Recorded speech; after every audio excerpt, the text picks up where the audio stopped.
Mm-hmm.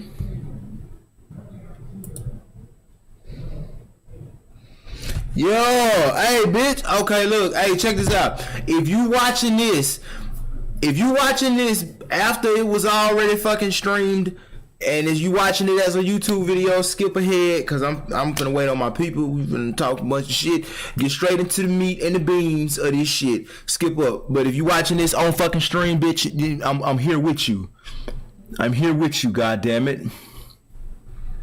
Excellent connection. I like that. That's the shit I like to hear, man. It's the shit I like to hear, man. The rat thumbnail could literally make or break the success of your video. Yes. Like, really. Probably the most important factor on whether or not someone clicks on a video is, you guessed it, the thumbnail. And too many. I don't want to hear that. That either. Hold on. Hold on. Where we at? Where we at? I don't see y'all. Oh wait, I see y'all. Hold on. Give me 1 second. Let me pull up the chat. Oh, no. Don't do that. That's I was just watching your other video. Man, look, when you in this bitch and you're in here. Hey, that other video funny as hell. I watched it. I watched it myself. I should have fucking instant premiered that bitch. I don't know why I did that. But hey, I'm finna let oh shit. Oh god. Man, look, hey, we finna get into this. Oh, hold on. Why everybody coming? Let me get on to what I say. Why everybody coming? That's crazy, ain't it? No, I'm saving it to my fucking. Hold on. I gotta go live on Instagram. I see all y'all. Chicken legs in the chat. Chicken legs in the chat. Spam chicken legs. Man, I'm talking about break your finger. Like break your fucking finger. I'm going live on the ground real quick, y'all. Hold on, give me 1 second.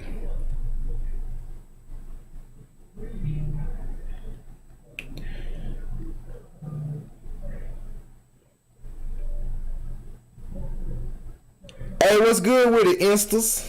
What's good with the Instagrams?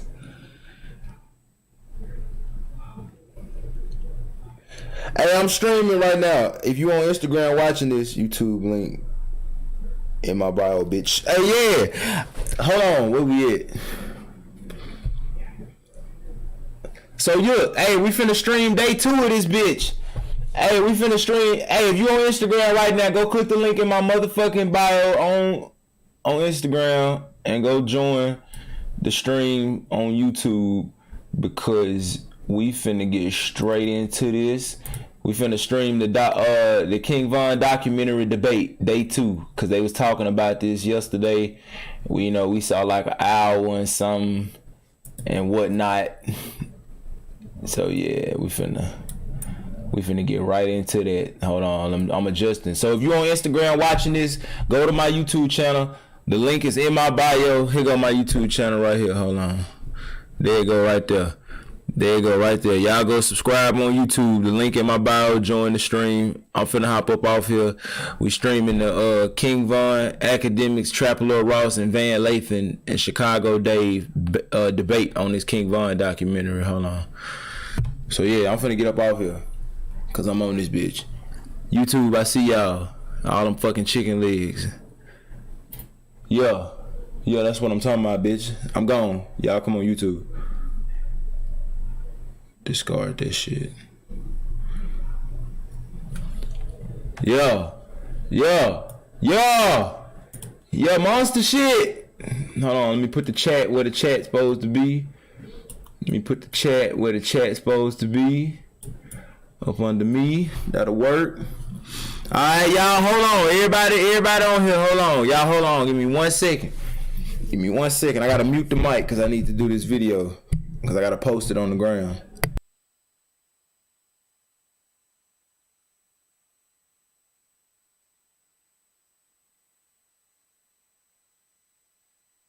I'm in this bitch.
I'm back, I'm back. Y'all let me post. Y'all let me get this posted. What y'all got talking about? What y'all talking about? Hop from Insta to YouTube, man. We locked in, bitch. Hey! I told them niggas, man. I told them they done let a real nigga into the streaming community, nigga. And you know what's crazy? I ain't even a street nigga. Man. Y'all saw how gangster shit took over the world. I'm finna show y'all how this Farad shit take over the world, nigga. Farad 2024. Potters. That's Joe Biden. No. We're gonna call ours fuck this. It says fuck this. Yeah. Yeah, fuck this. I like that. Let me post this video on Instagram. Streaming right now, nigga. They can't hold a candle to your boy. And when I say your boy, man, I'm talking about us. They can't hold a candle to us. Bitch get burned with the hot wax, nigga. Yeah. I like that. What y'all talking about? This ain't no shower cap. This ain't no shower cap, Darius. It's called a bonnet. It's called a bonnet, boy. You never heard of a bonnet? Get on here and act brand new now. Get on here and act brand new. I love you though. I remember when you was a baby. Yeah, we in this bitch. Alright, the video uploading. Come on, let's get into it. We're gonna hop straight into this shit. Alright, y'all ready? Y'all ready? Man, I ain't clicking the play button. Chicken legs. Chicken legs, nigga. Chicken legs, I'm hungry. Chicken legs, come on. Come on, let's get the chicken legs. I'm gonna start this bitch. I gotta make sure we all focused on this shit. We all got to be honed in. This ain't a one man effort. This ain't me. This ain't me. Why y'all be acting like it be just me, man? The fuck be wrong with y'all? Why y'all be acting like it be just me doing this shit? Like, come on, bro. Come on, bro. Like, I didn't put just Farad name on the motherfucker. I put presented. We hit 100K. I put presented to. Where it say? What a light at? You see it? Wait, where is it? Trying to show you the name. You see it? Presented to Farad and Colt 22. You see that shit on the front of that? Fuck. There you go. Hold on. I can't. Where the light at? Right there. Why that shit ain't? Presented to Farad and Colt 22. I put that shit on this motherfucker. You see it? There you go. For hitting 100,000, for passing 100,000 subscribers on YouTube. You know what I'm saying? Yeah, I put our name on this bitch. So you put them goddamn chicken legs in the comment section, cause you know what you did. You got us this. Stop fucking playing, cuz we did this shit. We had to. I spent a lot of fucking hours filming for this. And you spent a lot of fucking hours watching this shit. So don't be what that boy Debo said on Friday. Stop being a bitch and come on. Don't put that on. Don't put all that weight off on yourself. You good? Share some of that shit. We did this. We did this shit together. So we grind together. You know what it is. Now come on, let's do this. I'm finna start this motherfucking video. You know what I'm saying? Take this shit over, nigga. Let's get this done. I'm gonna go back. We're gonna go back a little so we can hear what academics has said. We're gonna go back a little. Listen. Epidemic Sound provides you with man, I'm gonna beat the fuck music and sound effects that you can use across all of your content without having to worry about. I'm so tired of these. Sound or muting. That had a be more of a bad rap. I'll be honest, slightly asked, and for you to like come on and actually talk, I always have felt like interesting issues. If you missed the stream yesterday, part 1 is already. Just go to my channel and hit past live streams. It's right there. Just you'll see it right there. Hit live or whatever. It's right there. Shit, you see all these. So reality. All the VODs. That not everybody is going to agree with you. Real man, I appreciate both of you. Like even there are a lot of things you say agree on, but there are also things that we agree on. I think we all agree that what's going on in terms of racism is not good. I'd love to know.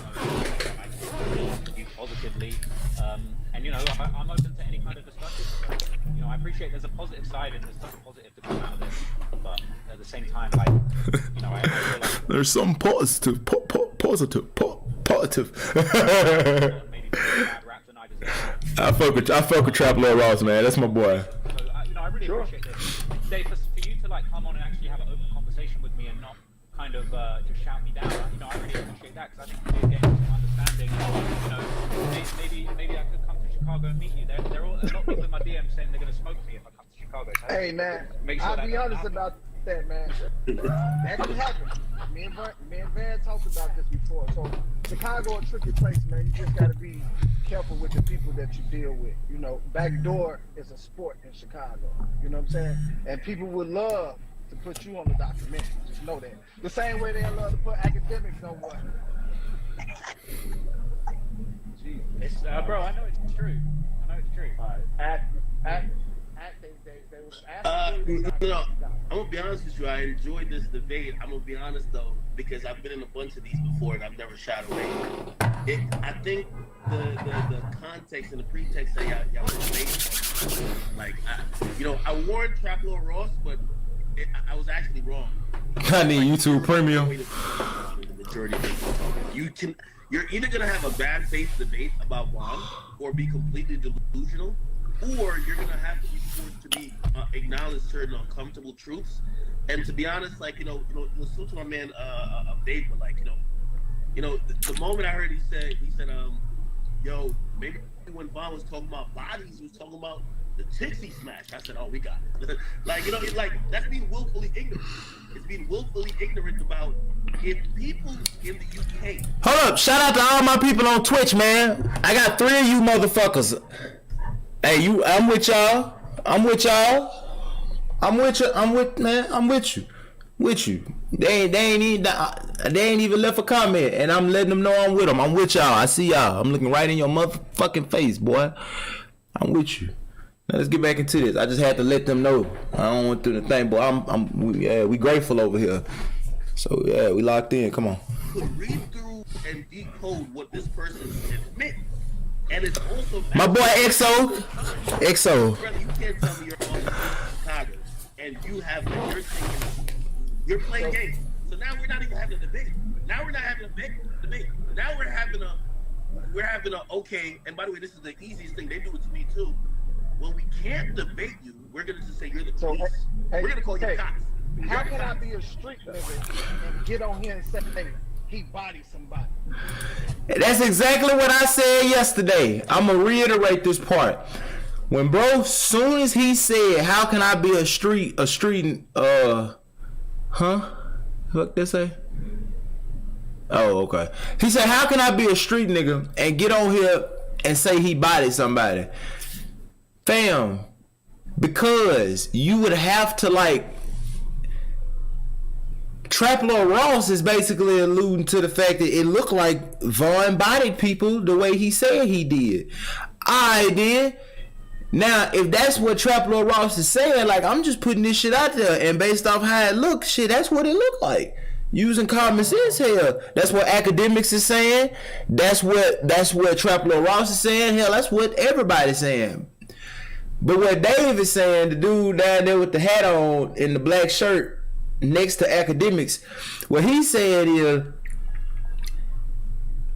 I'm a street dude, so I can't say he bodied nobody. Well, that would mean that if Trap Lord Ross is correct in this argument, if he literally by saying that if y'all debating and it turns out that Trap Lord Ross is correct, you can't even tell him that he right, because to admit that Trap Lord Ross is correct would be to admit that it do look like, you know, Vaughn, you know, I mean, it ain't on Trap Lord Ross. It's just, he just put the shit together, and I mean, based, if you look at all this shit collect together, instead of a tweet here and a post there and a song here, when you look at all that shit together, it look like he might have bodied somebody. But you can't say that because you playing by the streets. The streets can't debate. Because you can't play by the street code and the debate code. Like, you know what I'm saying? So it's either you stop being a street dude and let's have this debate, or you stay a street dude and just don't have this debate. Don't debate about it. Don't get into the conversation about it. because it's disingenuous. You being biased from the moment you come in.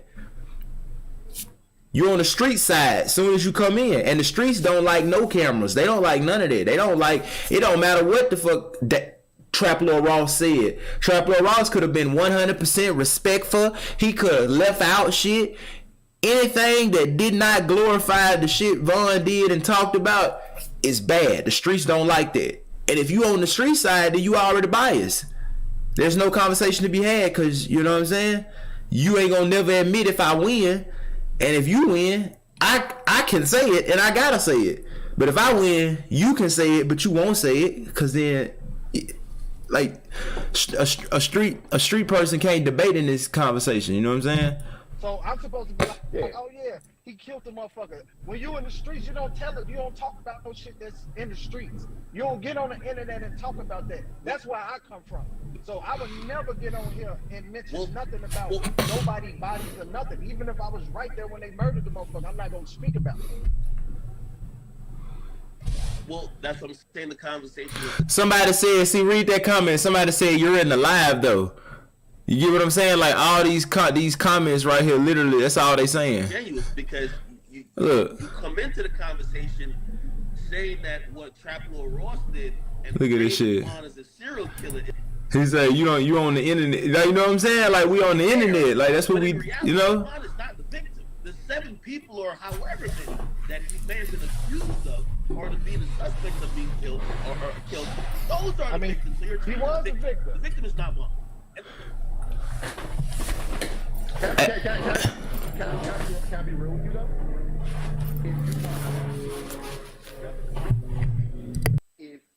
And this to me, I'm gonna ask all of the relevant questions, but I've watched the evolution of Trap Lord Ross's video from the time that he was painting his face like 6ix9ine to the time to where I actually believe that he's become one of the most thorough, one of the most digestible, and one of the most noteworthy documentarians, period. And I tell people this all the time. If you watch the whole video, there's no way that you come away with the idea that King Von a victim of life and circumstances. A victim of life and circumstances. And that's what I mean to say. And that's what I mean to say. Like there's just let me finish acting. I'm not gonna talk this, but the whole beginning of the video is an interrogation and an explanation of the circumstances of King Von's life that might have led him to becoming some of the things that people think. No, absolutely.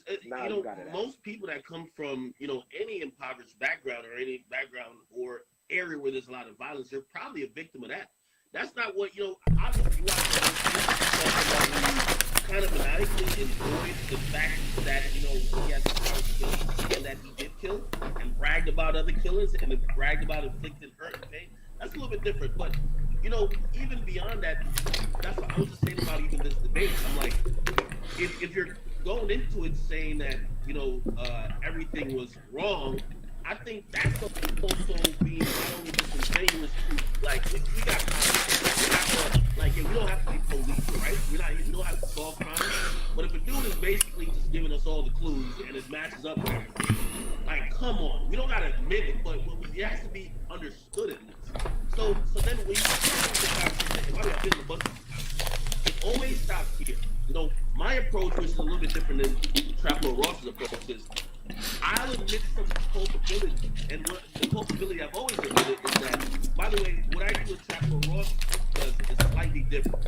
When I did the war in Iraq, I've always told people I would never do it again, only because I did it in a satirical approach, gave nicknames, and some of those things, when dealing with a lot of pain and hurt, you should probably remove. Okay, so I've always said that wasn't the best way to do it, right? At that time, I felt it was.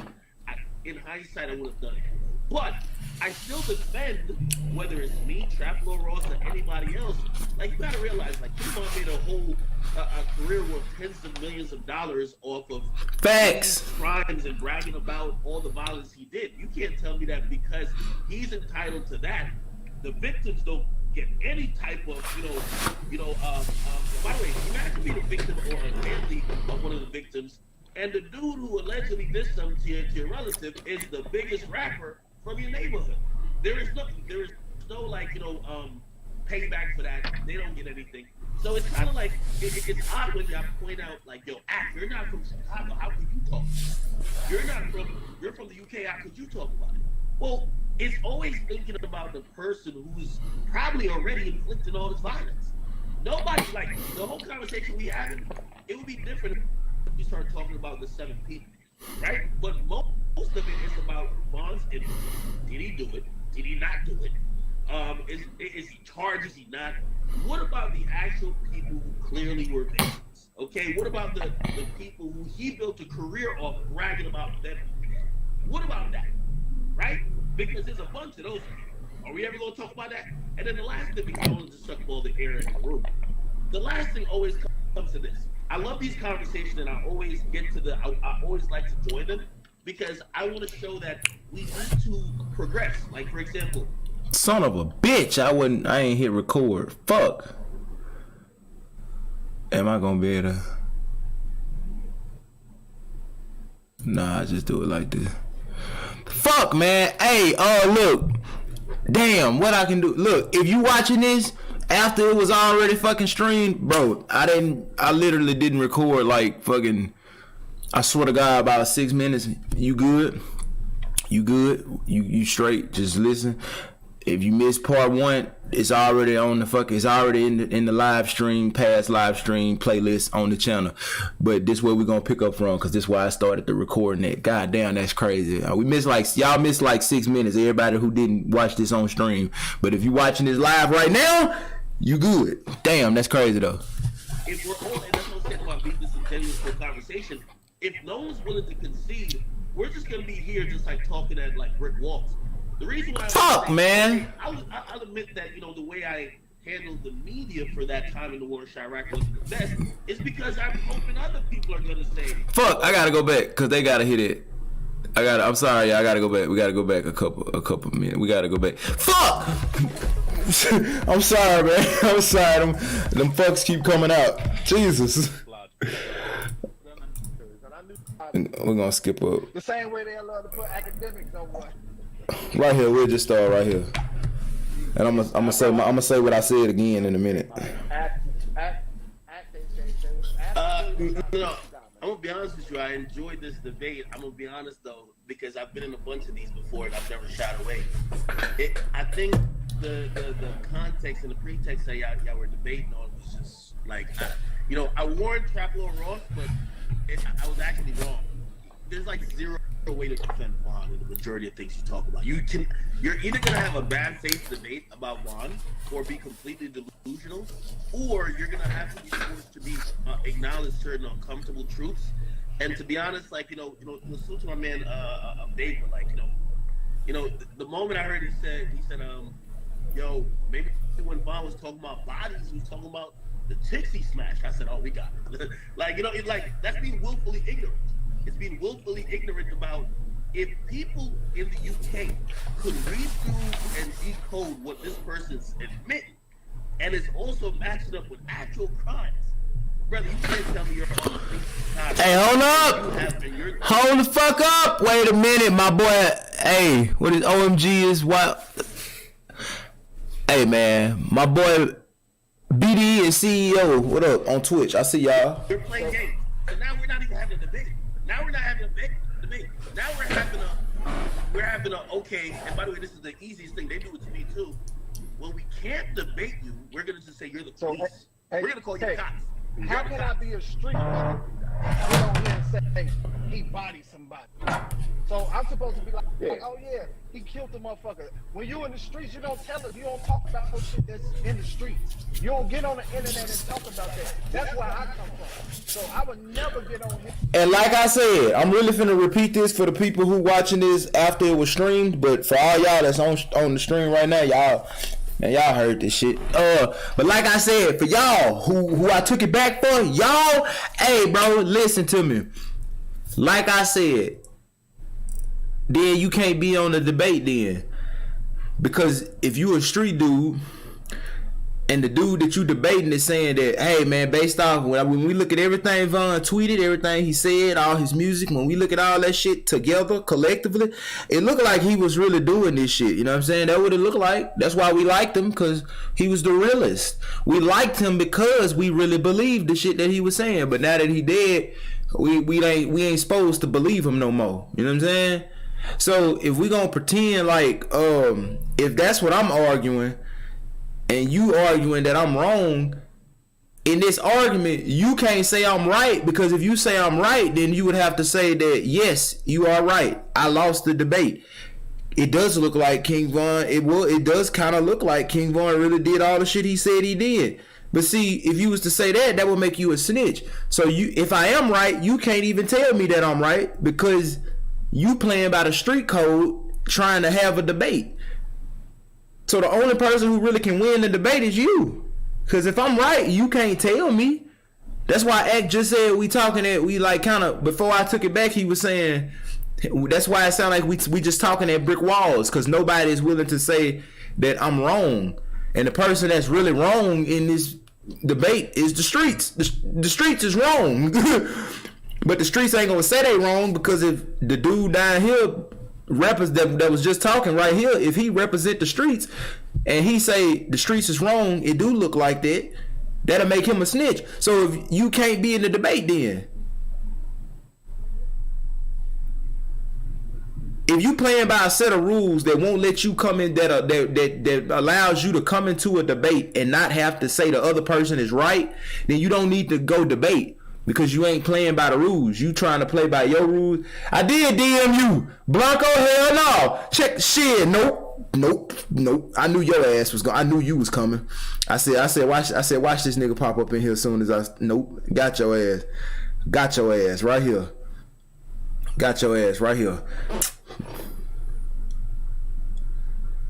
Hold on. See right there.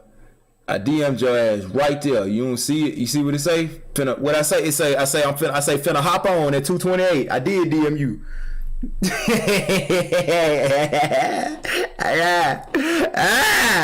yeah, so that's what I was saying, bro. If he a street nigga and you can't play by the rules of the debate because that make you go against the streets, then that mean you don't need to be in the debate. You either need to stop being a street nigga so you can debate, or just get out the debate and be a street nigga. You can't do both. So yeah.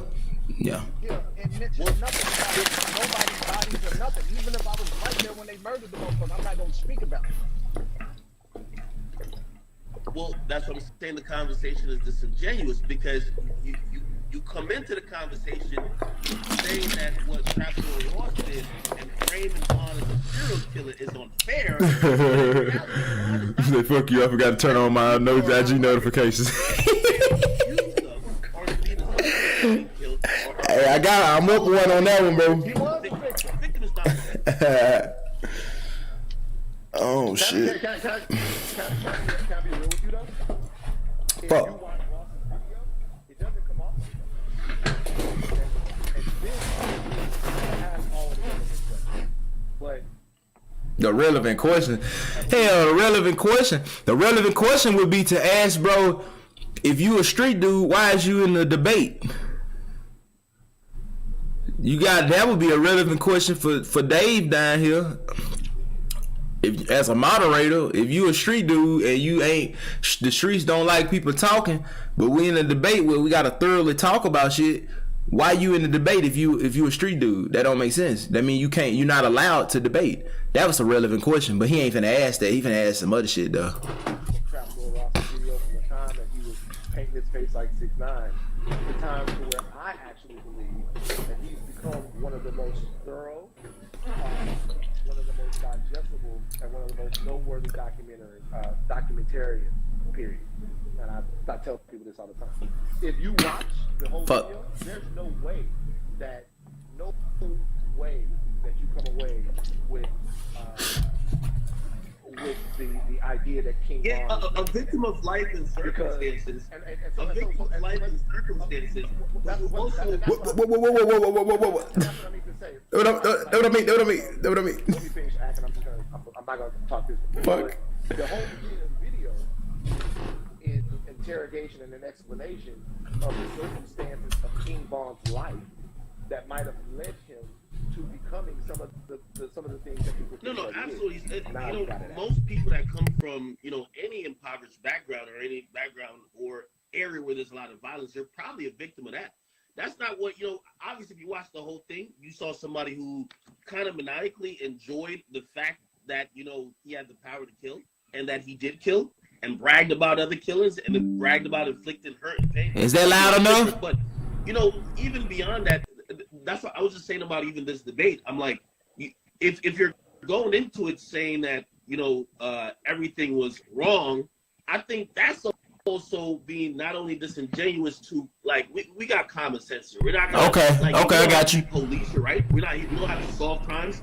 But if a dude is basically just giving us all the clues and it matches up with everything, like, come on, we don't gotta admit it, but it has to be understood at least. So then when you start moving the conversation, and by the way, I've been in a bunch of these conversations, it always stops here. You know, my approach, which is a little bit different than Trap Lord Ross's approach, is I'll admit some culpability. And what the culpability I've always admitted is that, by the way, what I do in Trap Lord Ross does is slightly different. When I did the You welcome, bro. You welcome. Warren Sharrock, I've always told people I would never do it again, only because I did it in a satirical approach. I gave nicknames, and some of those things, when dealing with a lot of pain and hurt, you should probably remove. Okay, so I've always said that wasn't the best way to do it. Right at that time, I felt it was. In hindsight, I would have done it that way, but I still defend, whether it's me, Trap Lord Ross, or anybody else.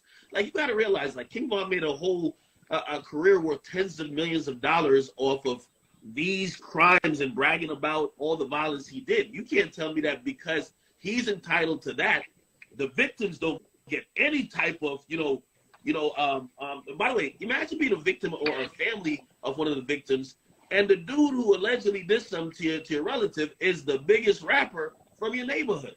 There is no payback for that. They don't get anything. So it's kind of like, it's odd when y'all point out, like, yo, you're not from Chicago. How could you talk about it?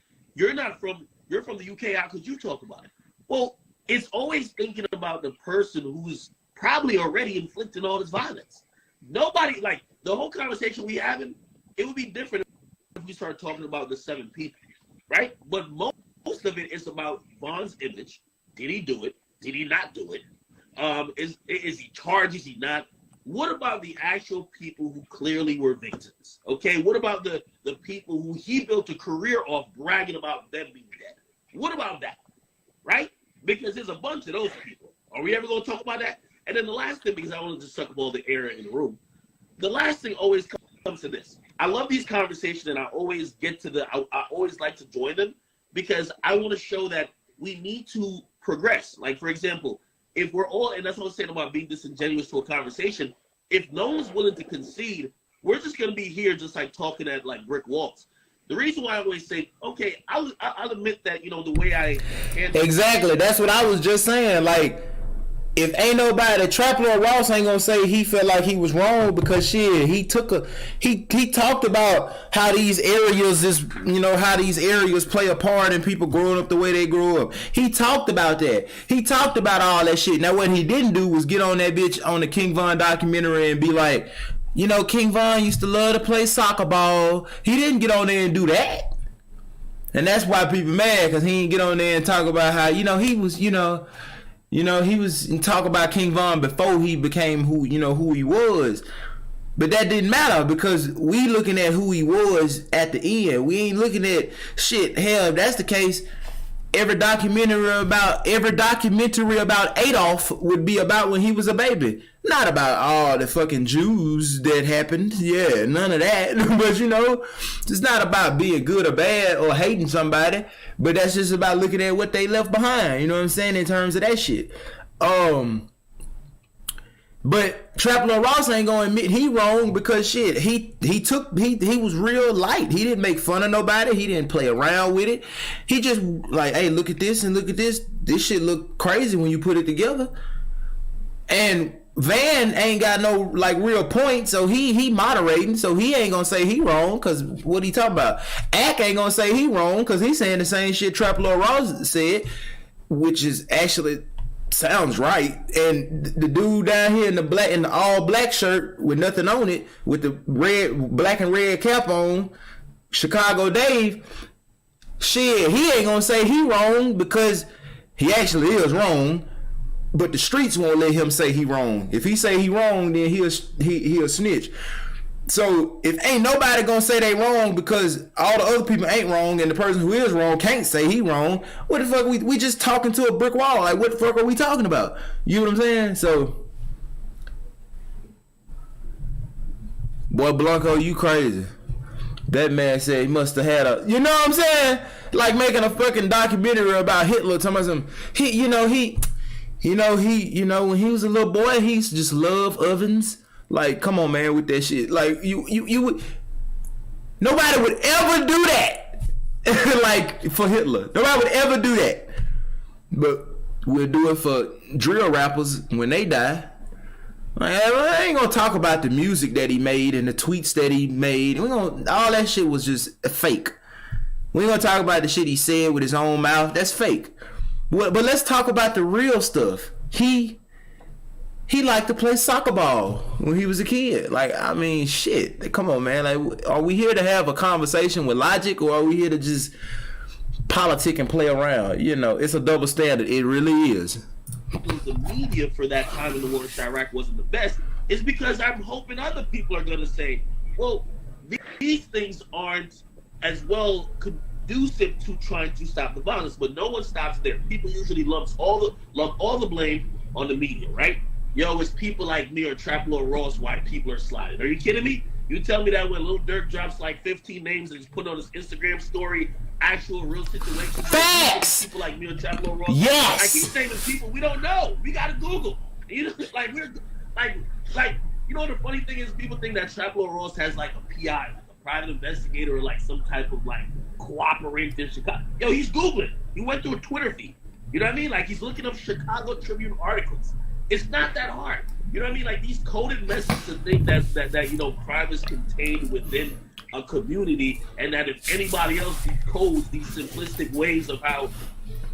Are there times when you would love to have another address or phone number to use instead of your home address? And you know, people are kind of glorifying crime. You know what I mean? Like these dudes are talking about scoreboards all the time. Check this. Like, come on, if somebody else who has a brain to say, oh, they're talking about killing each other, they're not the problem. The niggas killing each other are the problem. That's what I think. Facts. That's real shit. That's real shit. So if you think that's real shit, you know, if Trap Lord Ross is responsible, if his easygoing, not making jokes, fucking not even comedy, it wasn't even the documentary, the King Von documentary wasn't even funny. If him doing a respectful, straightforward documentary, compiling all the shit together that Von tweeted and said and all of that, if that motherfucking documentary is responsible for hella bodies, then I know goddamn well a song making fun of people that's dead, talking about dead people, talking about gang shit, alluding that you involved in it and glorifying that shit. I know that motherfucker. I know that one song with 80 million views has to be responsible for the rest. If Trap Lord Ross is responsible for 5 bodies, then I know fucking well King Von music and Lil Durk music and all these other drill rappers music, that shit has to be responsible for shit. If drill rappers music ain't responsible for no fucking death, then Trap Lord Ross ain't responsible for death. The only way you could convince me that Trap Lord Ross documentary is responsible for people getting killed, you gotta tell me that you feel the same way about drill rappers. You got to say that shit. That's the only way I'm gonna believe you.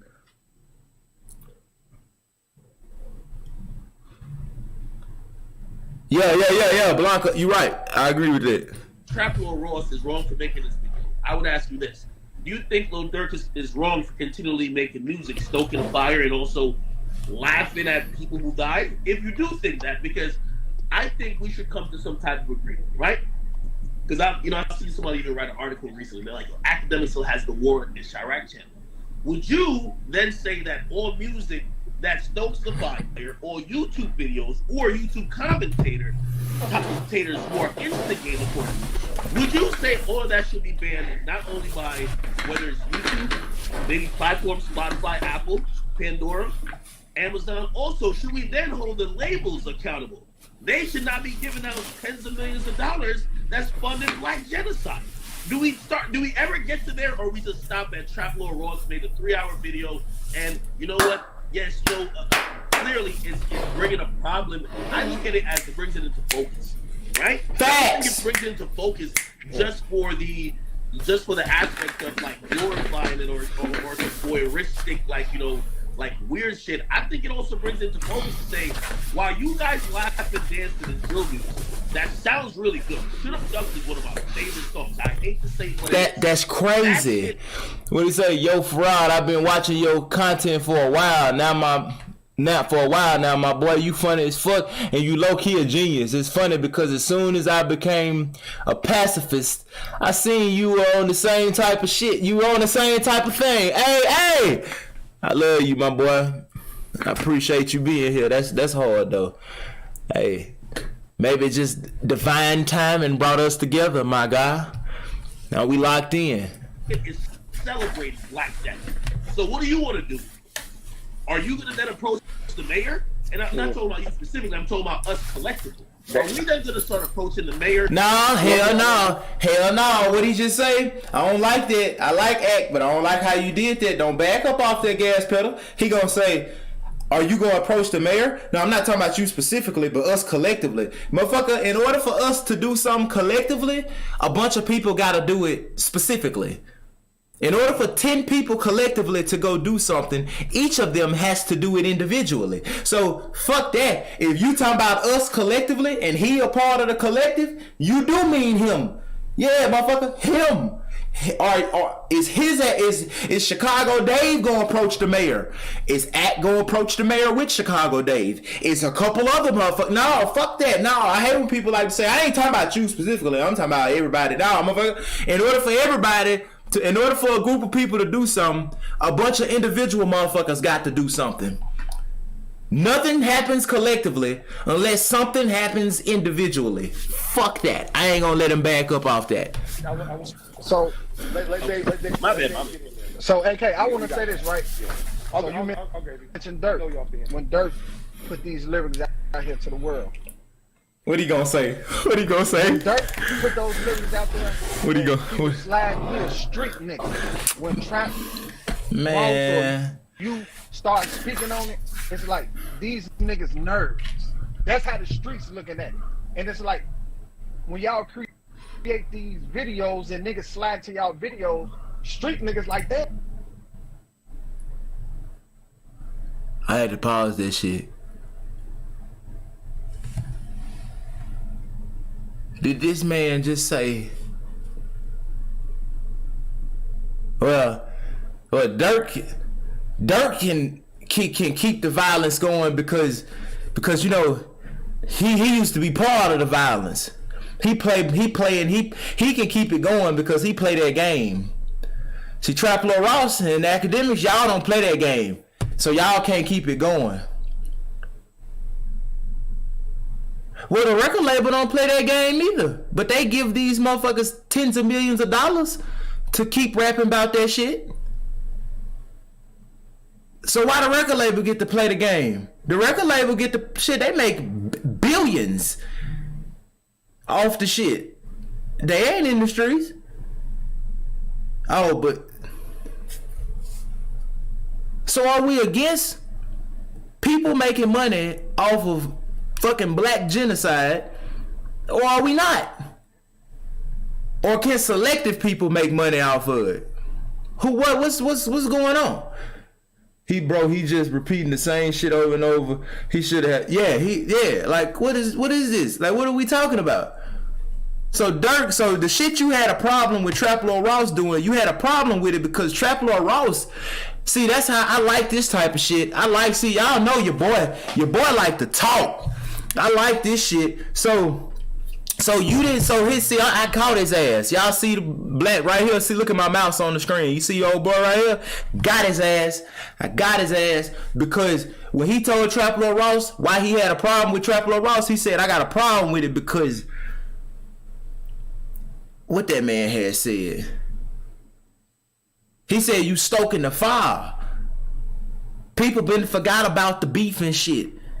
And when you drop a video, you spark that shit up in somebody's head, and now he gonna get up and go slide on somebody and kill somebody's grandma on accident, all because of your video. I don't like what you doing.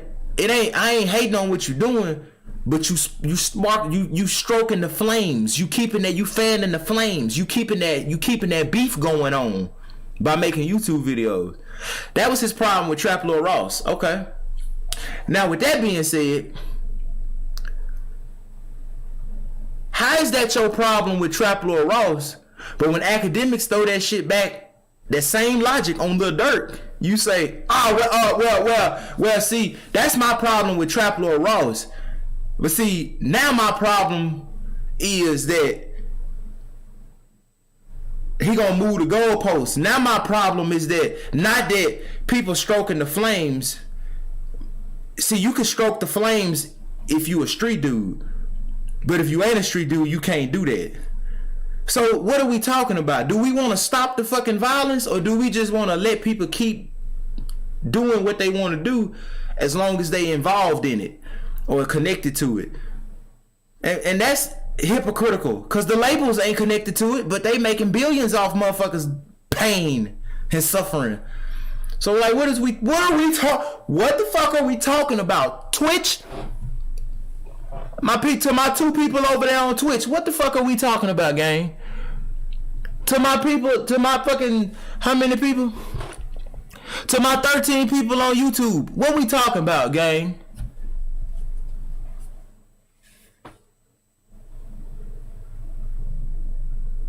Are we, like, the only way this shit ends is if the street mentality becomes lame. Until people are ashamed to ever call themselves street niggas. Until it gets to the point to where motherfuckers, nobody wants to be a street nigga no more. Nobody, don't even call me that shit. Don't call me that. Don't look. Until we get to that point, until the streets is dead, this shit gonna keep going, because street mentality is what's keeping this shit going. People in that mindset. That's why he can't even have a debate, because he a street nigga. So, but if you too scared to kill the thing that you identify with, how we gonna, the street mentality is what's causing the problems, but niggas don't want to change the street mentality. They somehow think it's possible to create a peaceful environment while still thinking like this. That doesn't make sense. Like, what the fuck? So, if niggas don't want to kill the street mentality, then you don't want to stop the problem.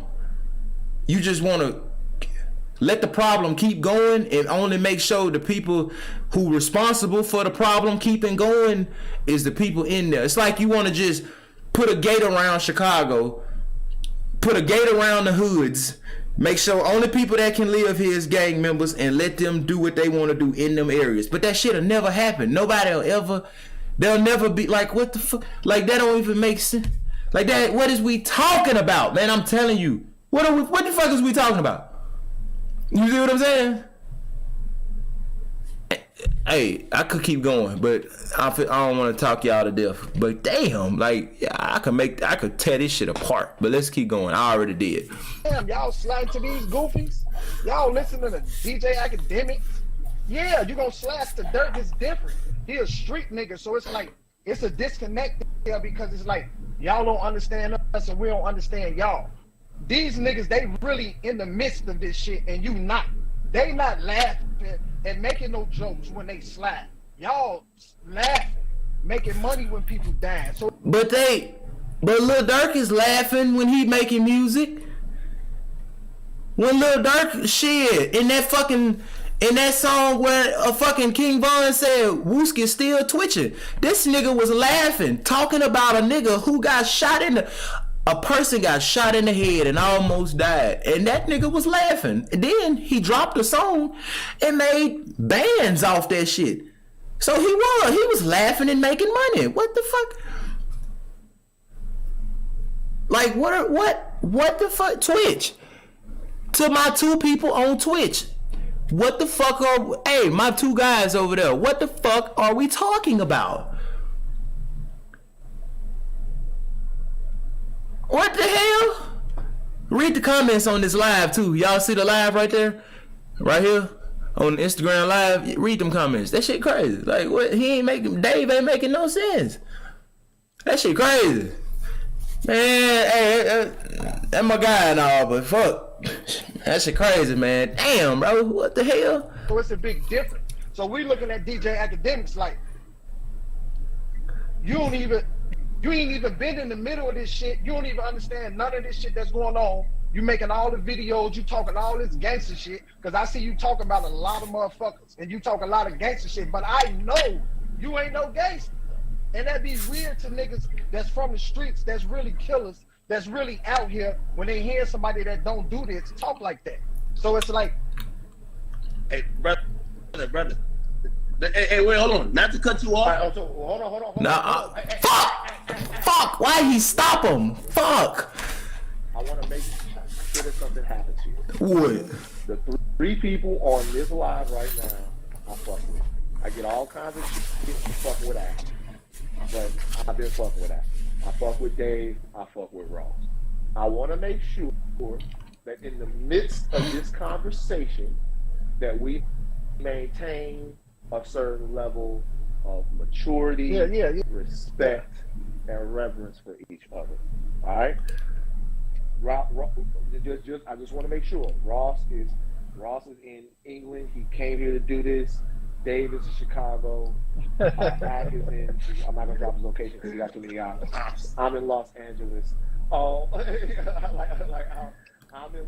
in Los Angeles. I just want to make sure that we all maintain that level of respect for one another. Go ahead. I see No. the fucking wheels in your mind turning. I hear the point he makes, and I understand the perspective, right? So, we're all kind of like trading ideas, and that's why I'm glad we're all keeping it respectful, because, at the end of the day, I'm not going to say there's either side right or not. There's just a lot of different perspectives, right? People look at man, hold up. Hell no, fuck that. Look, if we talking about a specific issue, somebody has to be right. If we talk about creating societal change, yeah, there is no such thing as right and wrong. A person can go do whatever they want to do. But if the goal is to create a more efficient and functioning society, somebody's way has to be right or wrong. There has to be that. If that was the case, fuck it. Let's just make murder legal. Let's make it legal. Let's make fucking with kids. You know what I'm talking about. Let's make it legal. It's people that disagree that you should go to jail for fucking with kids. Why is that legal? Because we all agree that that's some shit that shouldn't happen. Ain't no fucking, well, I understand, I see his perspective, and I guess none of us are right or wrong. I guess we can have a world where people are free to fuck with kids and people are free to go to jail for it. Some will go, some won't. Like, what the fuck? Like, what the fuck is that? Like, that don't make sense. Somebody has to be right or wrong if you're having a debate. There is no fucking see, man, nah. See, they don't be talking. They be scared. They don't be talking. Cause fam, like, if we're having a debate about it, that means the goal is to see who has the more efficient perspective. Whose perspective, whose perception on the matter looks like it'll lead to a greater happiness for the collective of people, the neighborhood, the city, the state, the country, the black people connected, the white people connected. Whose perspective will lead to a better and more efficient and a future with less suffering and more joy for all the people involved? If we listen to you, will we get that, or will shit turn out worse?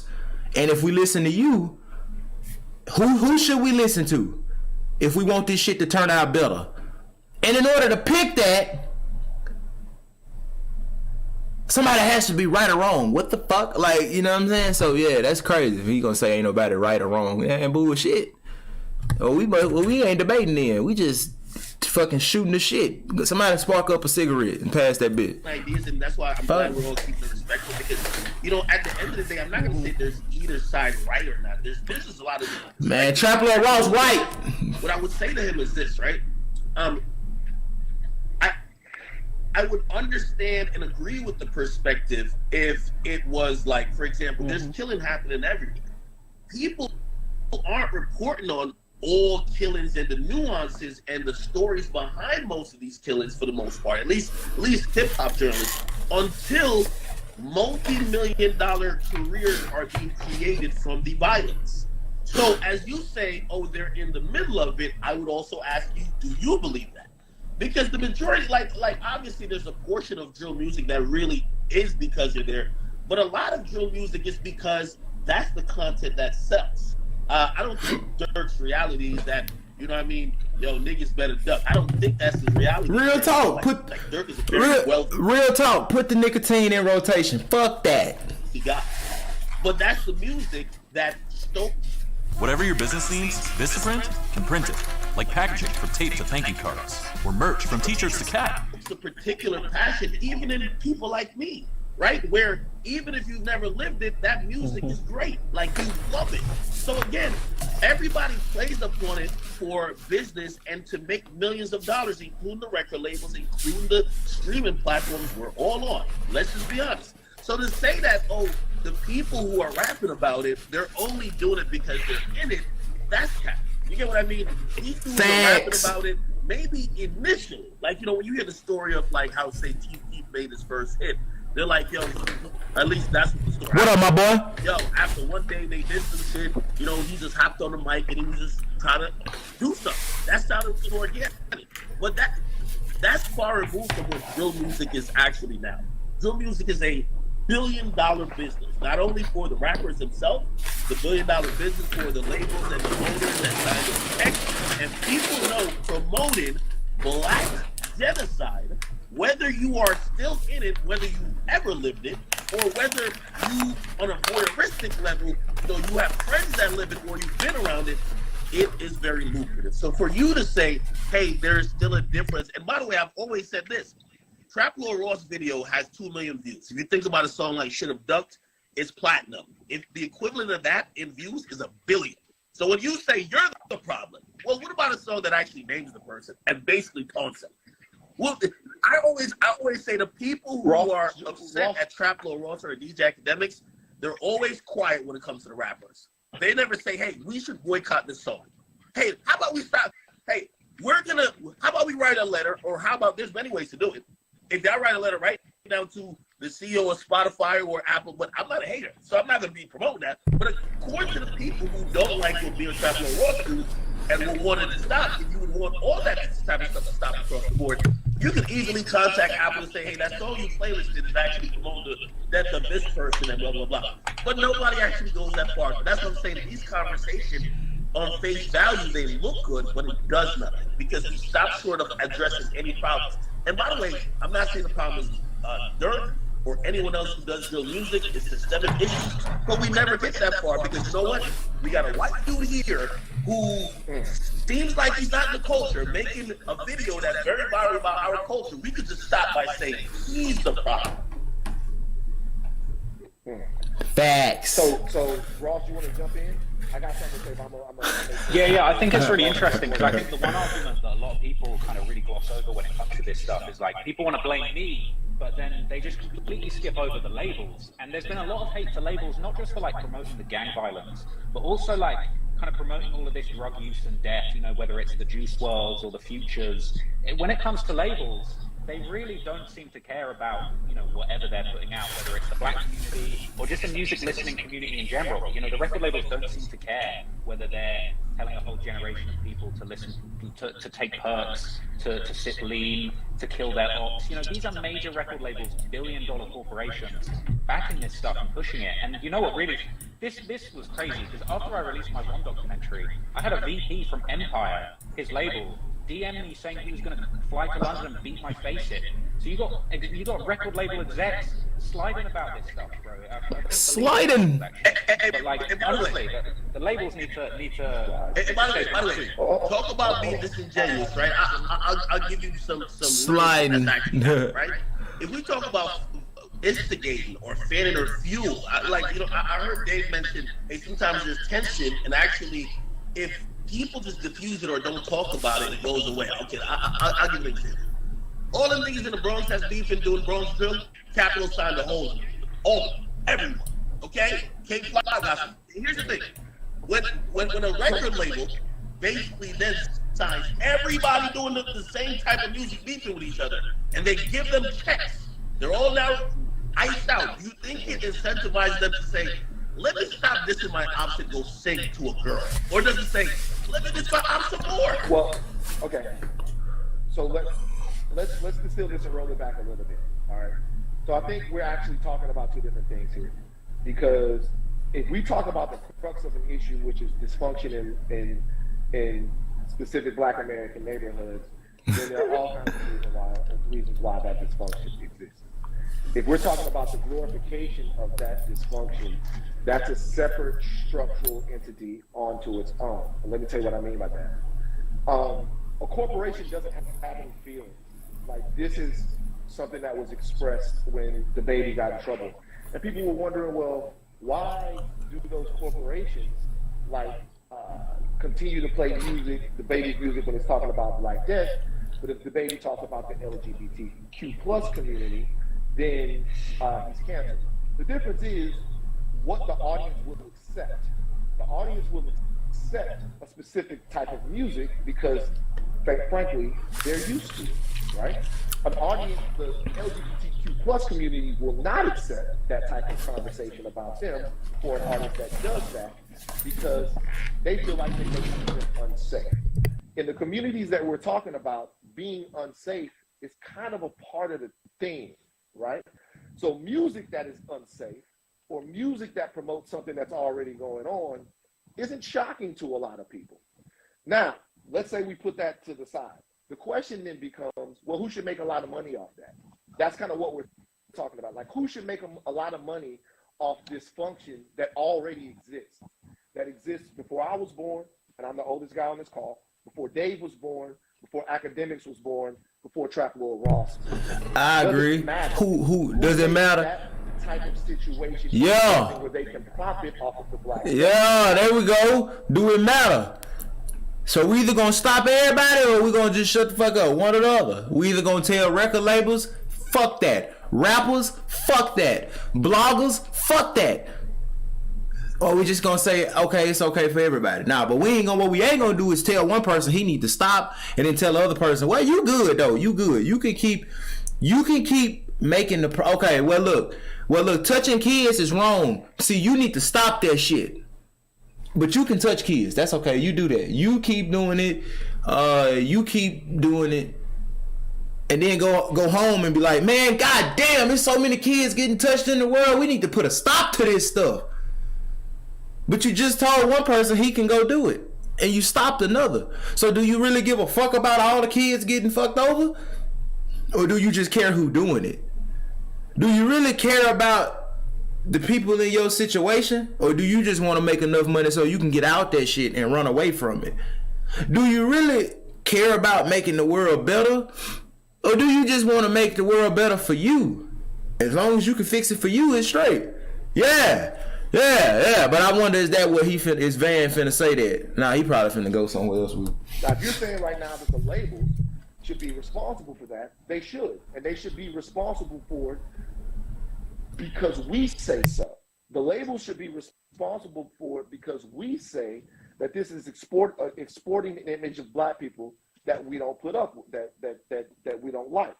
The reality is that we don't really care about that because the drug dealers and killers and thugs, these are people that are in our families. These are people that we have to love. These are things and stuff that we're used to. It's a separate societal issue, right? In terms of this. And we're going to go deep and talk about why these neighborhoods are like this. Then we're going to go around. That's a conversation that nobody really wants to have because most people aren't equipped to have it. What we're talking about now is, okay, who gets to make a video about this?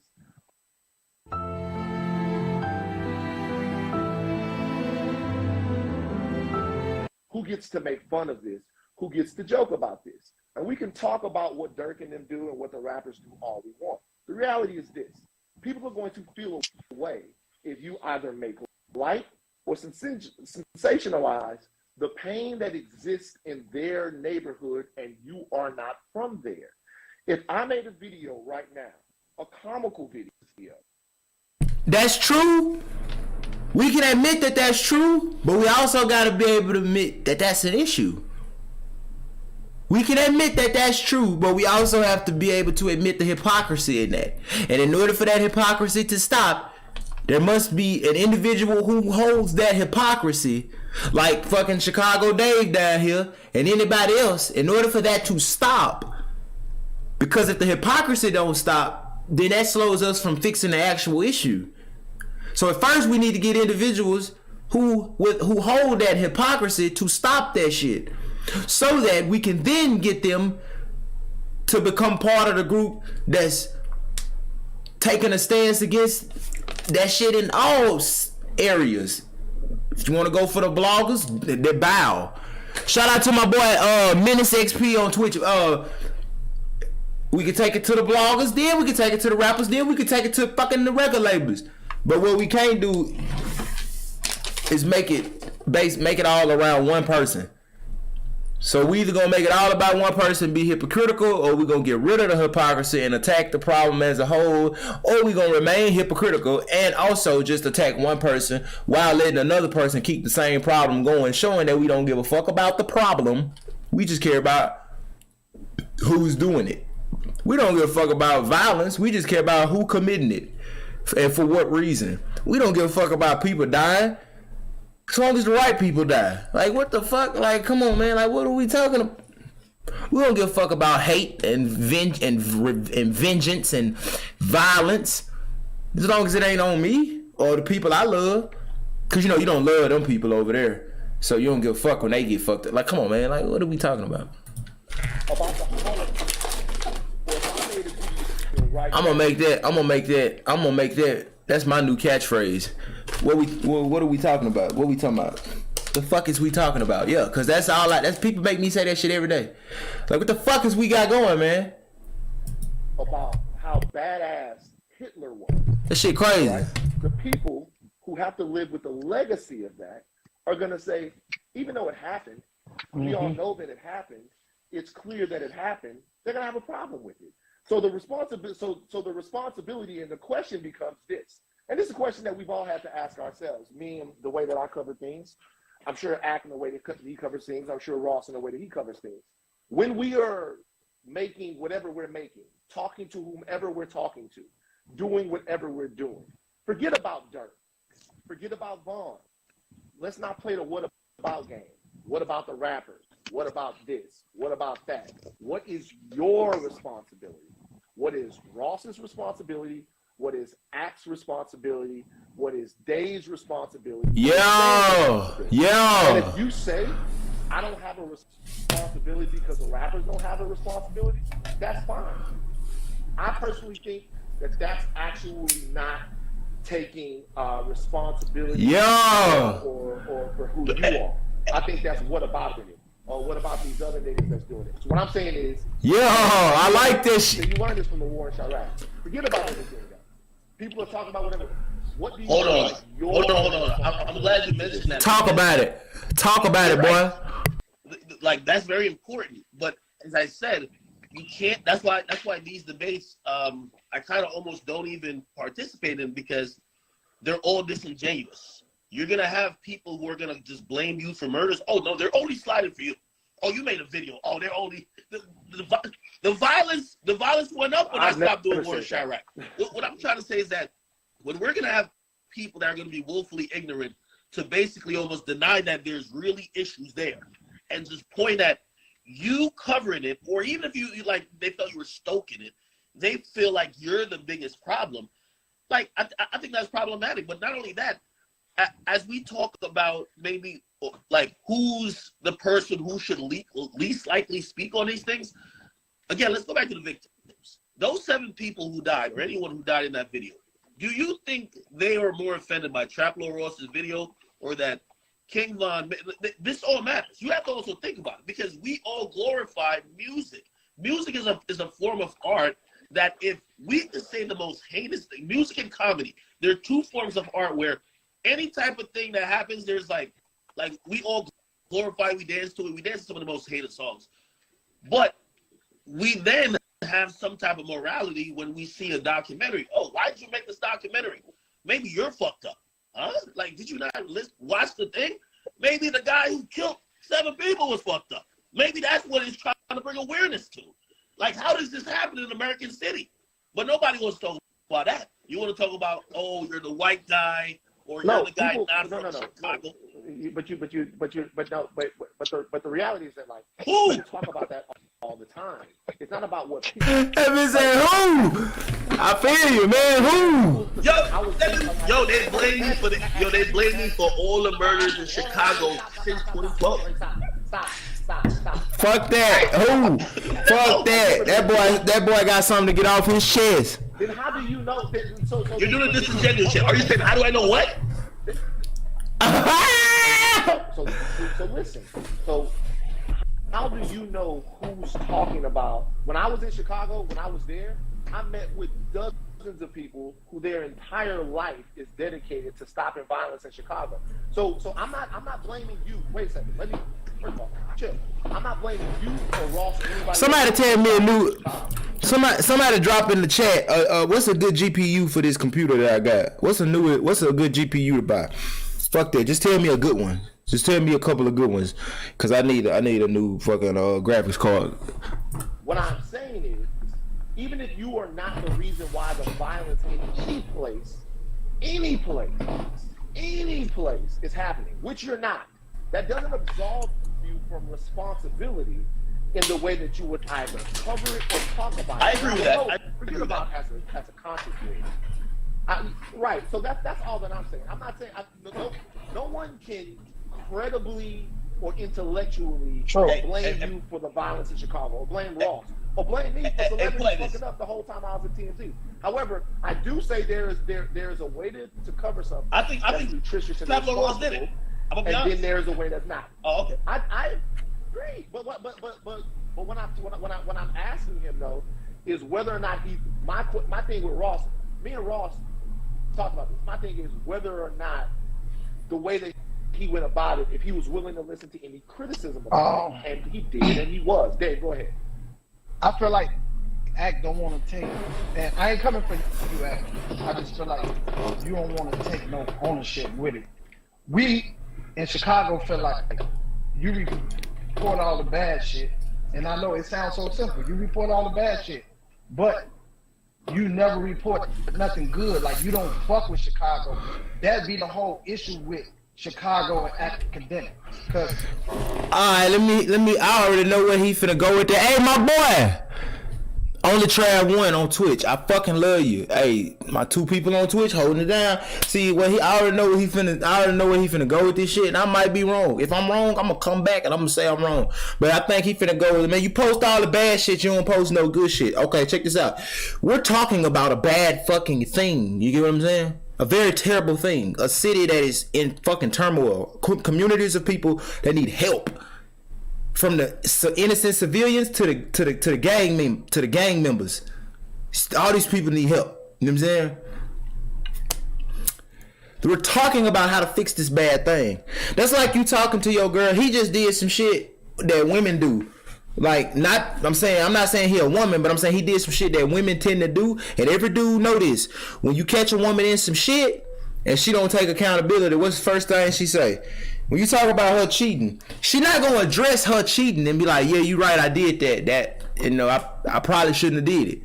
And then go to talk about, but now that I have acknowledged my cheating and you know why I fucked up, can we please talk about how lonely I've been feeling? How you don't talk to me? How you don't express your emotions to me? See, women don't tend to do that. because for one, dudes, you know what I'm saying? What happens is let's give you a scenario. A dude will be sheltered up. He might not want to. He might be doing some shit in a relationship that got the woman feeling, fucked up or whatever. It's not about women or men. It's just giving you a real life example. Dudes might be bringing some baggage from a past relationship. He fucked up. He don't really trust a lot of people. He fucked up. But that he bring that fuck shit to his new relationship. And since he don't communicate much with his girl, because he don't know how to, since he don't do that, his girl, being just as fucked up as he is, instead of going to him, talking to him about it, and even if she try to talk to him about it, she might fucking be like, you know what, this ain't working, I'ma cheat. Now she go cheat, right? He find out she cheated. Now, two things can happen. Both people can take accountability. She could take accountability for cheating, and he could take accountability for really not talking, not expressing his feelings. Like, we both could have did better in this situation. Now, if they choose to break up, that's another thing. But what tends to happen? Fuck what you did. Now we talking, I just caught you cheating. The women don't tend to be like, damn, you right, man. I didn't have to cheat. I didn't have to do that. I could have just left. You know what I'm saying? I could have really just left. I didn't have to cheat on you. Even if you was doing shit in my relationship that I didn't like, I could have left. No, they don't say that. Not all women. Some women tend to be like, you talk about me cheating, but what about what you did? And then he go, well, fuck, what about what you did? Nobody's taking personal accountability. You get what I'm saying? So that's what Dave that's pretty much what Dave just did. Listen to this. That'd be the whole issue with report nothing good. He say, well, you report about the bad shit, but you don't report about the good shit, but we ain't talking about the good shit. Baby,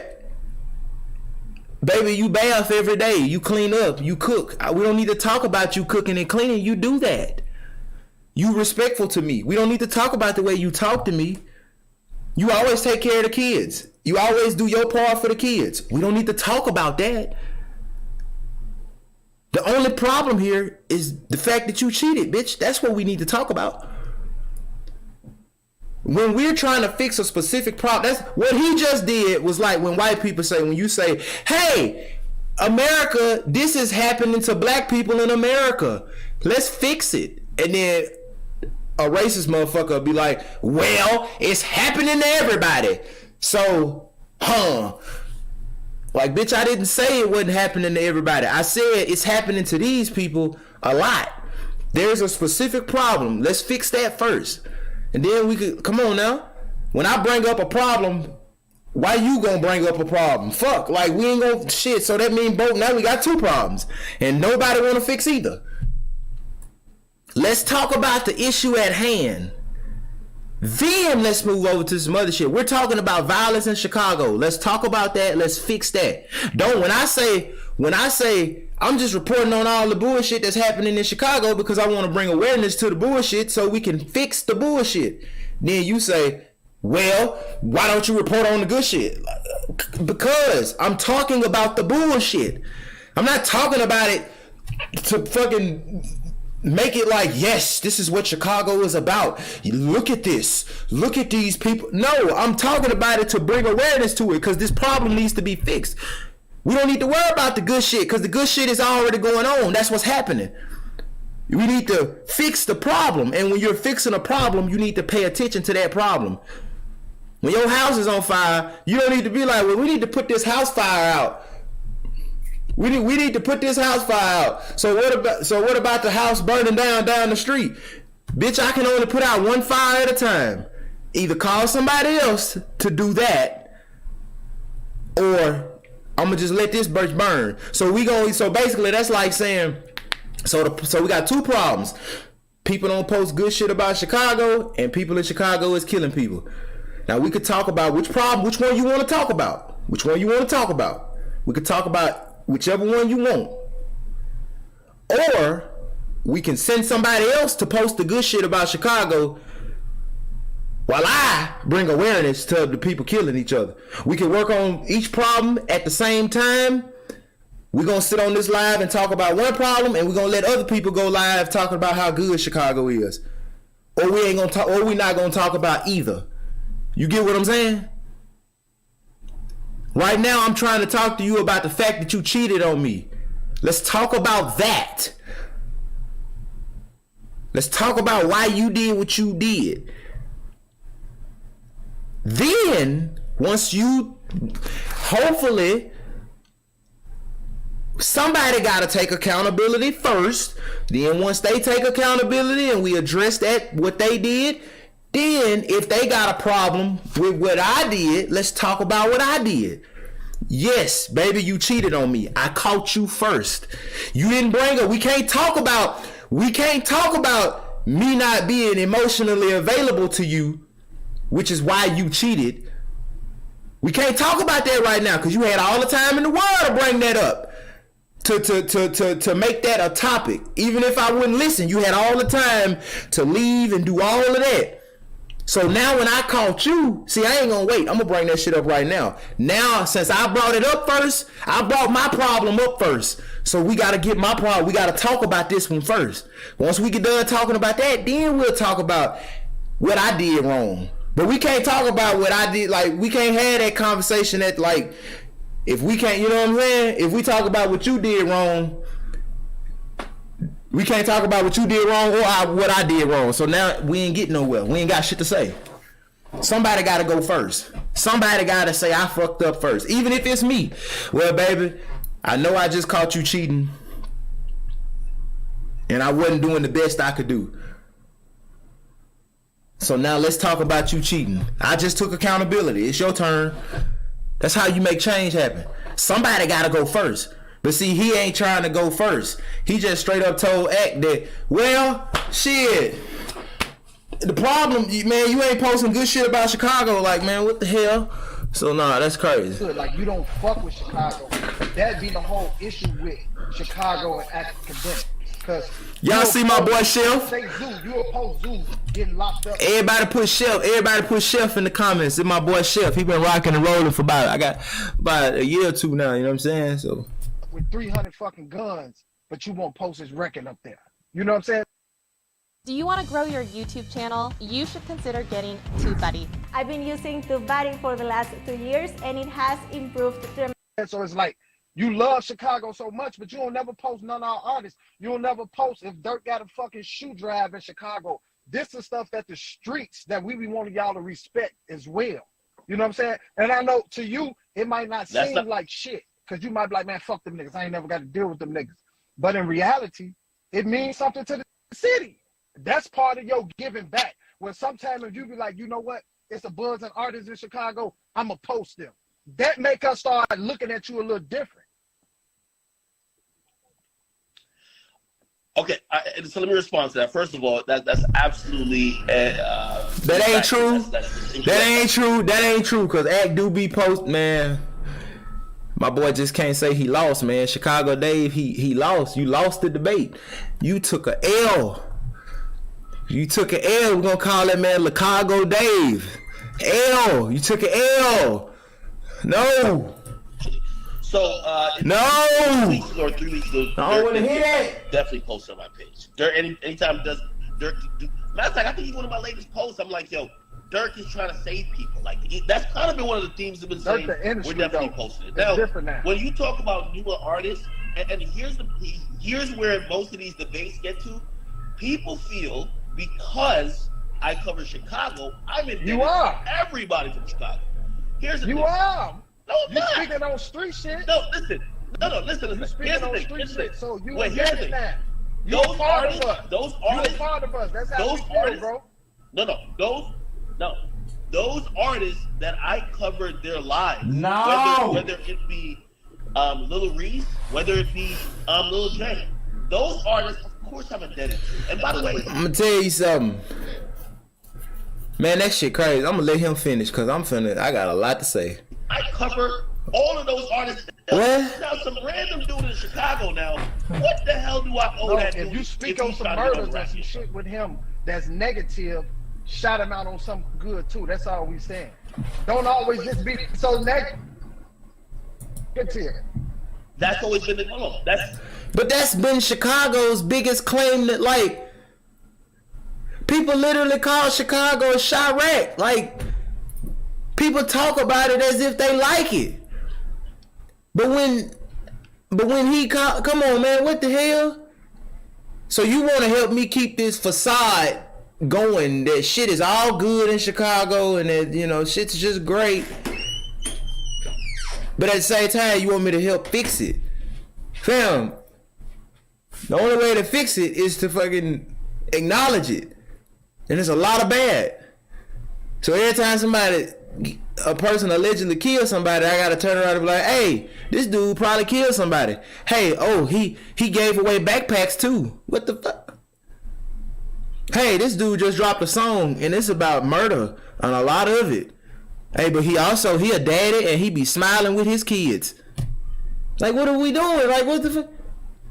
So what the fuck are we talking about? So what am I supposed to do?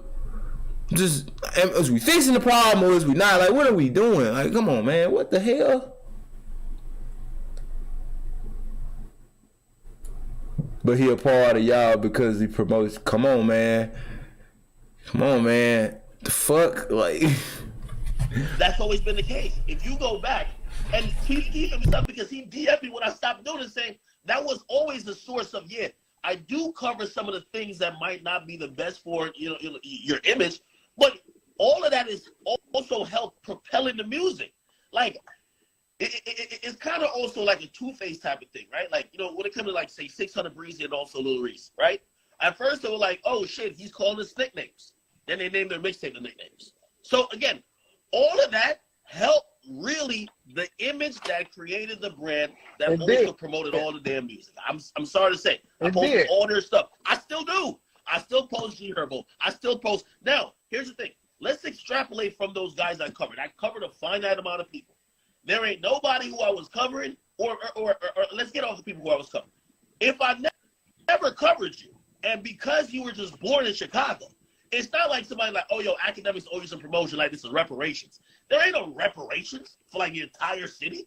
You get what I mean? Like the dudes who I covered, I do believe because not only their stories were very impactful in having an audience look at it through my platform, of course I should support anything they got going on.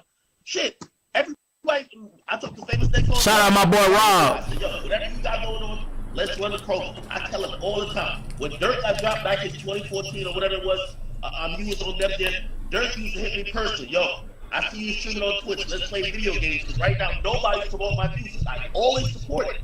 Those are the people who I cover. Shout out to my boy G on Twitch. I see you, bro. Like, yo, you from Chicago, you just owe us. You know what I mean? I feel like that's disingenuous. Can I ask you one question? Because it's your platform, you do whatever. Do you feel like you owe anything to the Black community? I mean, overall, yes. Like, but that's kind of also a weird question. Hold on, that's a weird question. Just real quick. Hold on. Before you go, what do you feel? No. Hold on, wait. Just wait. I just want to. Okay. Okay. What do you feel like that is? Okay. What does You better make sense, Van. You better make sense. We got about 20 minutes, gang. What? Why you got that boy on your head like that? Oh, you see Chef? Yeah. My boy posted. So basically saying you owe the Black community is also saying you owe the community that, like, it's basically saying you almost owe yourself as well. You get what I mean? Because I'm in the community. It's not when you usually ask that question. That's what I'm saying. That's a weird question to ask. You usually ask that question. It's fair to say, do you owe Chicago? I'm not from Chicago. But if you're like, you owe the Black community. Okay. No. I know. But we're okay. So let me just real quick. It's only gonna take a second. Like what we're talking about. If you are white. It ain't gonna take a second. It's gonna take a fucking couple minutes. Now get on with it, Van. It's only gonna take a second. Like what we're talking about. Shit. If you are white and you're looking at what's happening in Chicago, not just in Chicago, but anywhere else, there's a disconnection that you can feel to what's going on there, to where you would feel like I can cover that or do whatever. Oh, alright. And it doesn't really matter.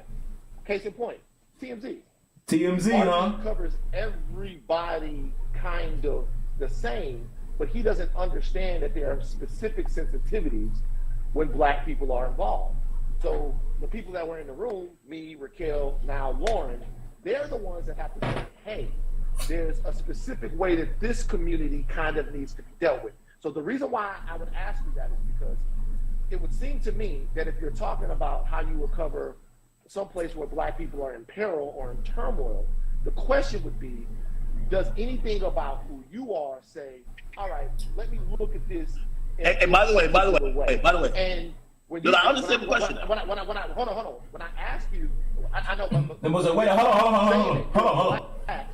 So you being black is the reason why you would feel the need to have some type of connection or owe somebody in some way. That's the reason why. That's the thing that you say. Okay, or not even in the way you cover them, but even in the way you listen to them. Even in, forget about covering, because you can make mistakes covering people, and we all have.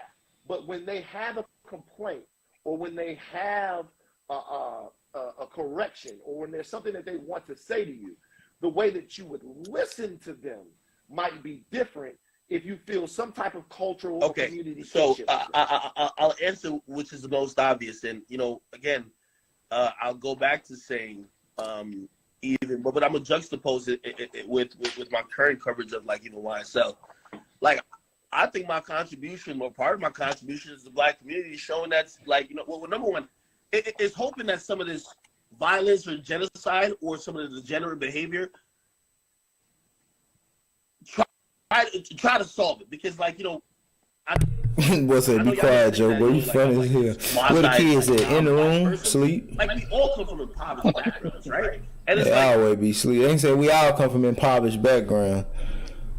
I don't come from no fucking impoverished background. I come from a little old house in the woods with 3 neighbors and noodles. That don't sound impoverished to me. Shit. That just sound like where I came from.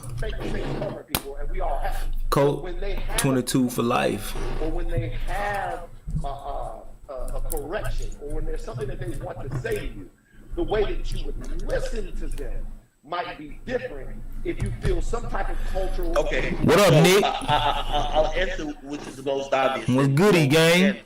I'll go back to saying, but I'm gonna juxtapose it with my current coverage of YSL. I think my contribution, or part of my contribution, is the black community showing that's well, number one, it's hoping that some of this violence or genocide or some of the degenerate behavior. What the llama doing? He kicking it. Try to solve it, because my boy kicking it, dog. I know y'all must think that I'm this quasi non-black person. We all come from impoverished backgrounds, right? And it's okay, well, who said that? Well, I'm just Nobody saying. Said that. So when I use my platform to showcase areas and places that I feel aren't clearly being ignored. The reason why I started the war in Chirac, I remember watching on the news, they'd be like, yo, at that time, in 2012, they're like, yo, oh shit, 4 people died, and everybody's wilding out for this, they're having think pieces for a while. Then I would look, or I'm just scrolling through news, I'm like, yo, 70 people got shot, and nobody talks about it. So I took it upon myself. Granted, not the best way. Should have never used that term. I've always said it. But that was my way. That's why I said about the trap for a walk. Bringing awareness is actually a thing. I got videos on this bitch. Why we stopping? I got so many videos on this motherfucker, cuz. With no hidden fees or long-term contracts. Hey man, look, people gang, look. While we on a commercial break, I'm gonna run y'all in about something. Look, fam. When I move, bro, I promise I'm gonna get a 3-bedroom. I'm gonna make a streaming room. Bitch, I'm gonna put the camera I might put the camera back on the top. You know what I'm saying? I'm gonna get a deadbolt for my door, for my room door, for the streaming room. And then I'm a man, fam, when I say I'm gonna decorate that bitch, y'all see my ceiling and shit? I'm gonna decorate that bitch. Put a rug on the floor. I'm gonna put lights and toys in the background. That bitch gonna be live, nigga. Do you hear me? We gonna really set that motherfucker up, man. I'm gonna get a 2-bedroom. What you say? About to go crazy. TK, you know. Man, my nigga, I swear that's exactly what I'm gonna do. That's why I'm grinding so hard right now with this YouTube shit. I'm not lying to you. That's why we're going so fucking hard. I promise you. That's why I'm so heavy with the summer coming up, bro. We back dropping 2 videos a day. You know what I'm saying? Like, it's really, I'm moving. We streaming this shit, you know what I'm saying? Like, we moving up. And I'm telling you, the reason why I'm going so fucking hard with it is because, man, we just gotta get it. We gotta get it. Shit, we got to. We gotta get that shit. I need this 3-bedroom. And then I wanna go past that, nigga. I wanna get a penthouse, nigga. Big ass room. Put my streaming shit in the corner. Have a big, man, bitch, I'll be in that bitch tripping. Man, I'll be in that bitch tripping all day. I don't like sitting down streaming. I really don't. But I can't stand up because my headphones short, my bed over here. Man, I'm trying to really do that. I'm really trying to entertain a nigga. You know what I'm saying? Like, and I got it in me. I just ain't got the room. You know what I'm saying? But yeah, let's get back into this shit. Hey man, y'all like, man, everybody on YouTube, if you on Twitch, hey, hop to YouTube and do it. Like the stream on YouTube. Hit the like button. Eat it up. Eat it up, nigga. And if you subscribe, turn on the bell and turn on all notifications when you hit the bell. I don't want you missing shit. Bringing awareness of some of the things, like for example, I'm working on my. Say if I didn't have money, but I had a platform. I'm working on my streaming room too. Hey, that's what's up, bro. That shit showed a dream for me. And try to get them help. I think that's trying to help the black community. I'm not focusing on what the fuck they're doing in Idaho, them white boys over there. That's just not what I'm into. I'm focused on the reasons where music and similar interests of mine are affected. And in those situations, if I could bring awareness to either a situation or a particular place that seems like, you know, they need immediate help, I think that's my contribution to the black community. You know what I mean? Well, I get it. And so I understand that. What we watching right now? Oh. By the way. Fuck. I probably should have left that shit. I probably should have left that shit the way it was, huh? So people could see the name. Damn, that's crazy. Hold on. Gotta shrink this shit. Hold on. I'm gonna leave it like this so y'all know what we watching. This what we watching, bro. We watching the second half of this King Von documentary debate. Part 1 is on the stream from yesterday. If you missed it, just go to the live section on my YouTube channel and hit the stream from yesterday. Or you can go to the past live stream playlist and watch part 1. Everybody has a career and they get their information out in the way that they do it. And there's always. Did you change the game category? Yeah, I changed the game category. I did. You can be a little bit better at it. That's just, everybody here is a semi-public person, and so you're gonna take the good with the bad. What I would say is like this, and then I'll get back to Dave. I did that, and that's to me the reason why I've even been talking to you about Trap Lord Ross. I was like, yo, I learned about in detail what was going on in Jacksonville because I watched that video.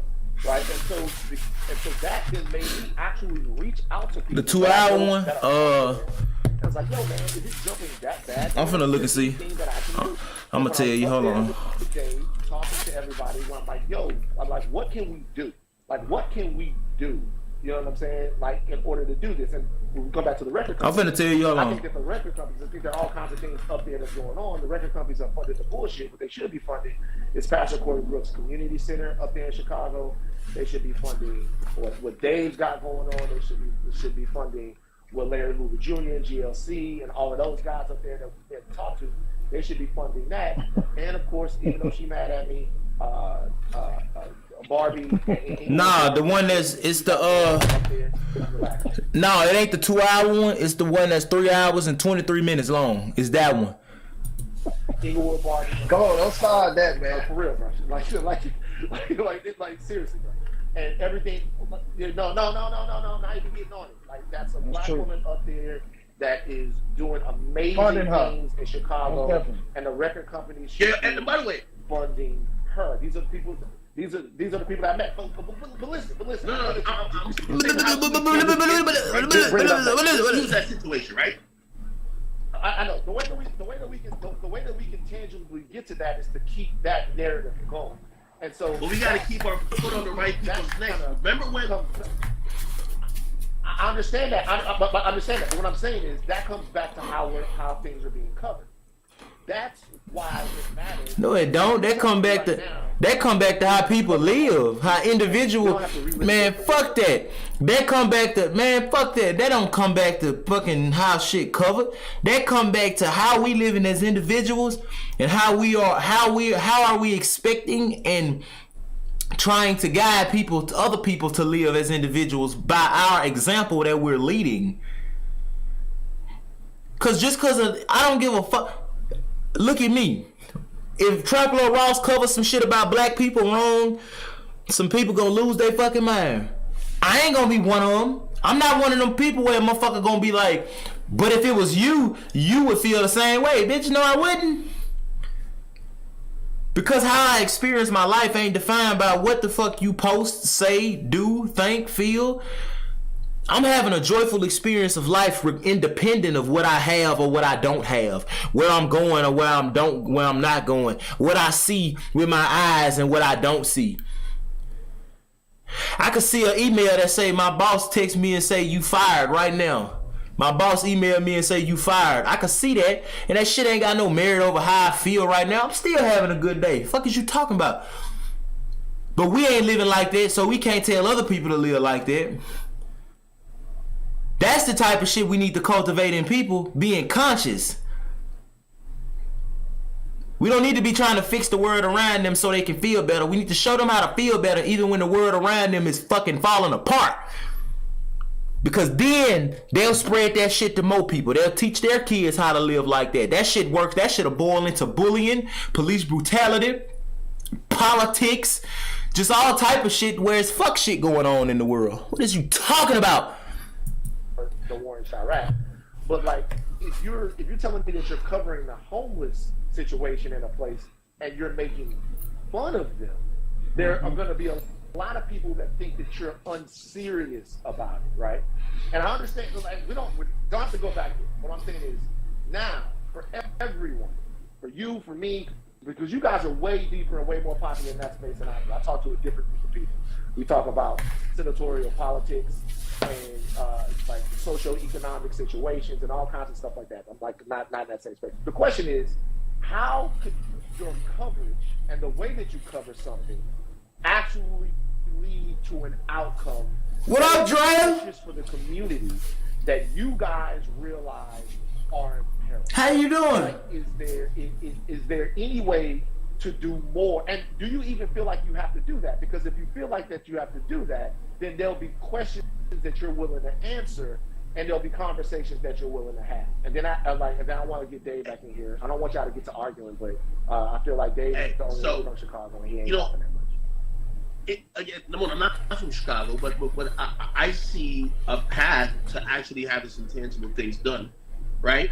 But I think conversations like this, and because it always stops like this, and then we start over again till we get outraged again. But I think it stops at that journalist or the media personality or the content creator. So this is what I believe, right? So remember a couple years ago when like everybody was just calling out a lot of these companies to be racist, and all of a sudden we had UMG, Sony Music, and obviously Warner Music. They're the big three that own all the. What that boy say? Is that misunderstanding the psychological as existential? My nigga, boy, you cold-blooded. Yeah, you on the right goddamn. Hey, you going good in that damn direction. Don't stop. Don't draw no conclusions.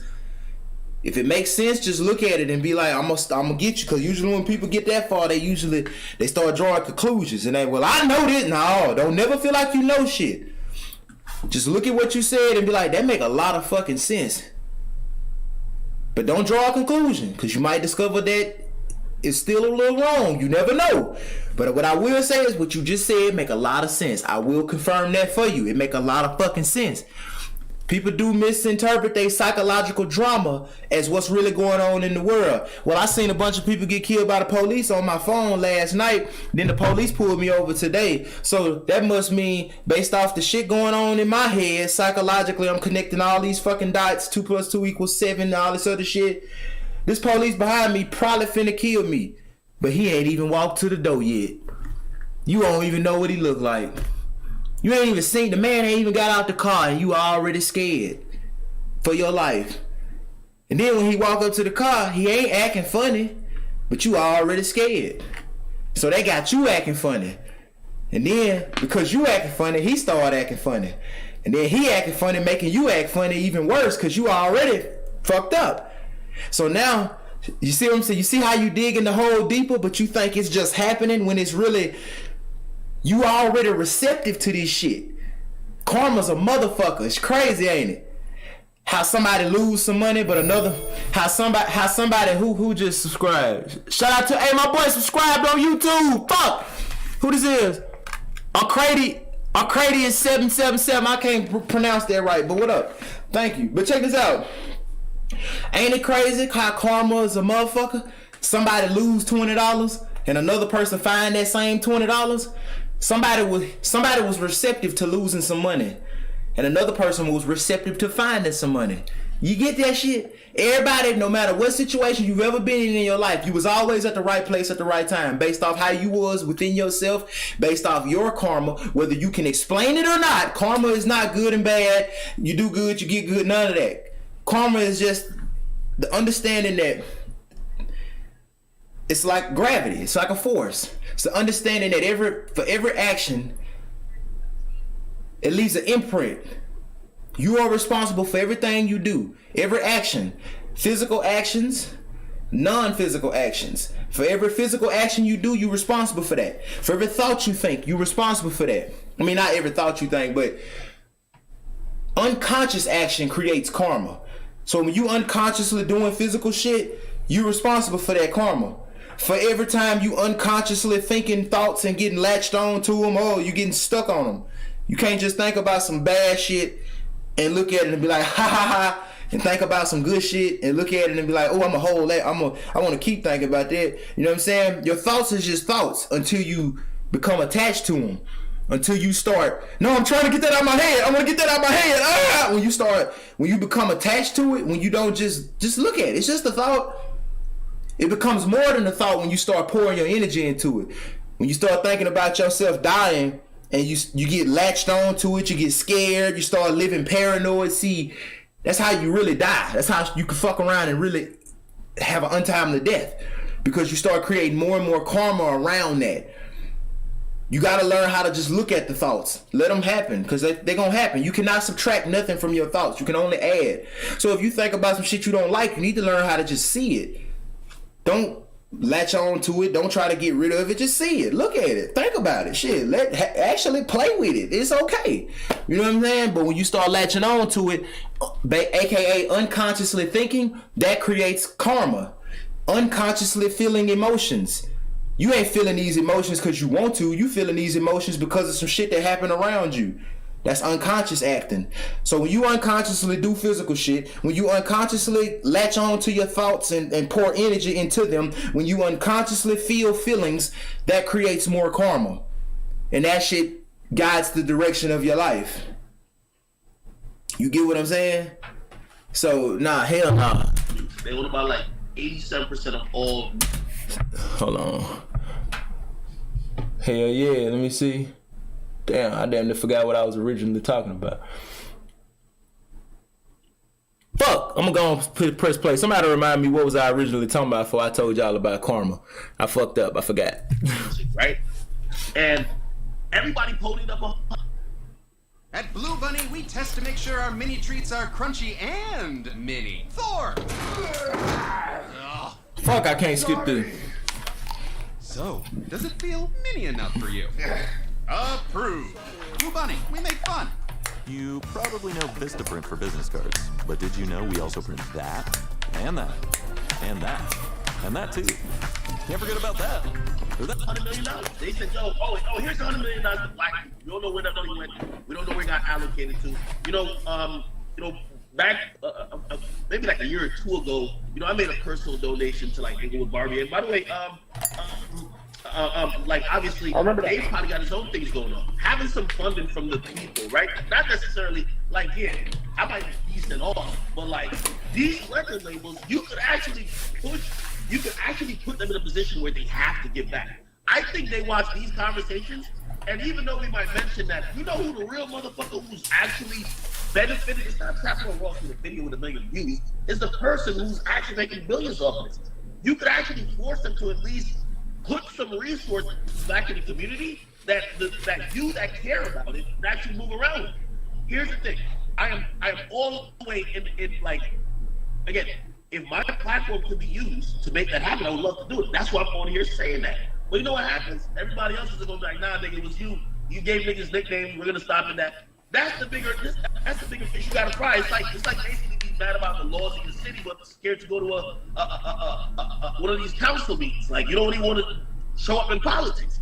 Yeah, you could talk about it all day, but if you want tangible results, maybe if there was, different allocations of funding for different things that could possibly try to help and quell these issues, maybe we would see a reduction in violence. It's not going to be like, oh, bro, you're making videos, that's why people are sliding. No, let's try to get more resources. Come on now. Out of the people who are benefiting the most. Resources. Hey, look, what is these resources? Man, we need to build fucking yoga centers. We need to make people more fucking conscious. Because if we enhance the people, they will enhance everything that they touch. A person who is a level 5 within themselves, everything he do is gonna be a fucking 5. He gonna build a 5-ass car. He gonna talk to people like a 5. He gonna see problems. He gonna only be able to solve problems on the level of a 5.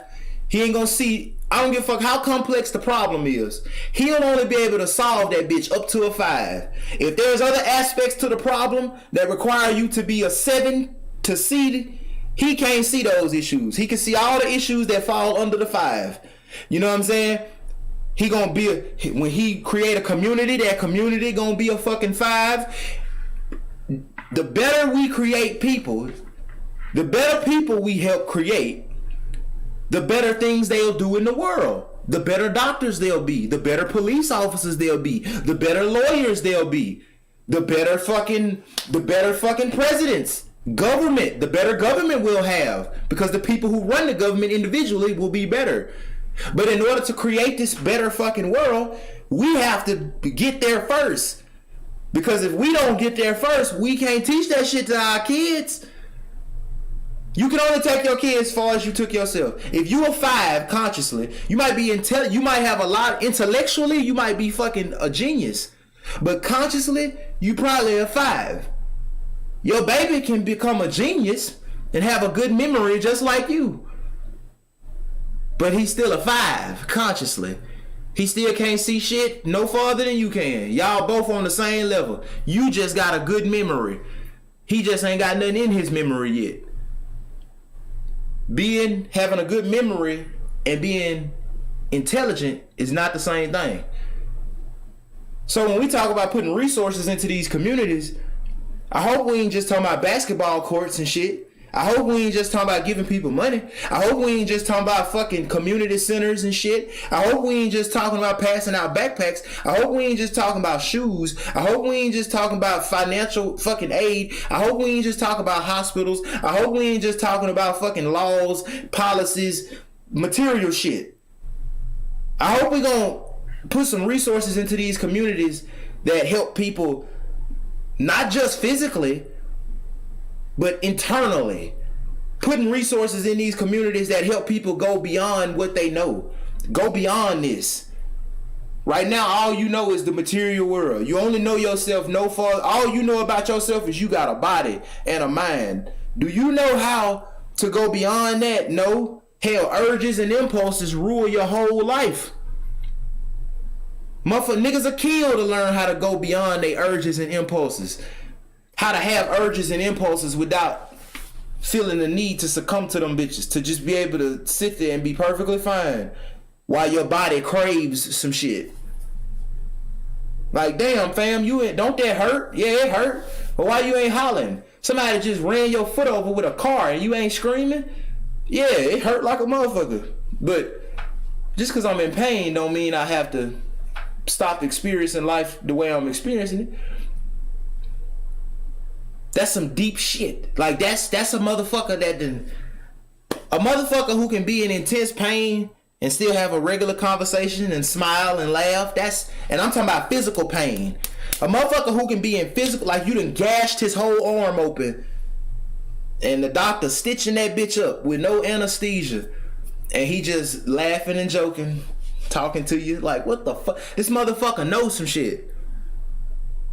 People who experience their life like that, people who go beyond their five senses, we need to spread that. We need more people like that. We need more people like that on the police force. More lawyers like that. Judges, prosecutors, jury members, doctors, politicians, lawmakers. We need more humans like that. Because when we create more humans like that who are more balanced within themselves, they have more clarity. They can see better physically and non-physically. They can see better. They have more clarity when they look at the world. They know themselves better.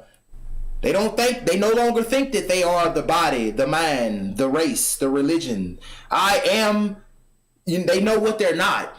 I'm not the body. I'm not the mind. I'm not my race. I'm not my religion. I'm not a father. I'm not a man. I'm not a woman. I'm not an American. I'm not my gender. I'm not my sexuality. What I am goes beyond anything material. Once not mindset, they don't need to understand that. They don't need to believe that. Once what I just said becomes a part of their experience, because in order to know something, you don't believe it, you experience it. Once you experience that, once that shit is a living experience, once it's a part of your experience, where that's how you experience the world, can't prove it to nobody, but you know, like, damn, when you look around, you're like, God damn, that's crazy. Once that becomes a part of your experience, I don't have to tell you shit. You go out there in the world and you're gonna touch 100 million people with your newfound understanding of life. We need to cultivate this. We need living masters in real yoga centers around the fucking country, in these impoverished communities, in the good communities. Because once people are exposed to this technology and this science, shit like anxiety and depression, that's old. That's a dub. It fall away. We got that. That problem solved. People like myself who say, I'm not opposed to using my platform to push that issue. I don't know why it's always the name calling, like, oh yeah, you didn't, like, have you been like, no, it should be a collaborative thing. But again, I keep saying that these are the conversation after this is Hey, my boy Nicholas, boy, hey, I'm proud of you, boy. I'm fucking proud of you. Boy, you got, damn, I wish my bed wasn't right here so I could walk around this fucking room. Boy, I'm proud of you. Boy, I'm so fucking proud of you. Hey, if ain't nobody told you, I'm telling you, bitch, I'm proud of you. I ain't mean call you a bitch. I'm proud of you, my boy. For real. It's like, have you ever thought about, Dave, why no one from Chicago why no one from Chicago is in the position that Ack is in, or no one from Chicago is actually making the type of documentary that Trap Ross has made? Because Trap Ross, what guys doing it's not like it's hard or it's special. The reason why no one from Chicago is doing that is because there's repercussions behind it. It's a lot of personal information. It's a lot of street business. So people feel like when you post the videos or you speaking on it, it's like, dude not even from here. He ain't even in tune with us. And this is the whole big reason why nobody from Chicago, nobody from Chicago would even make this video about Von, Dirt, Duck. Nobody from Chicago would do that. It's always somebody outside of the city that makes these videos. And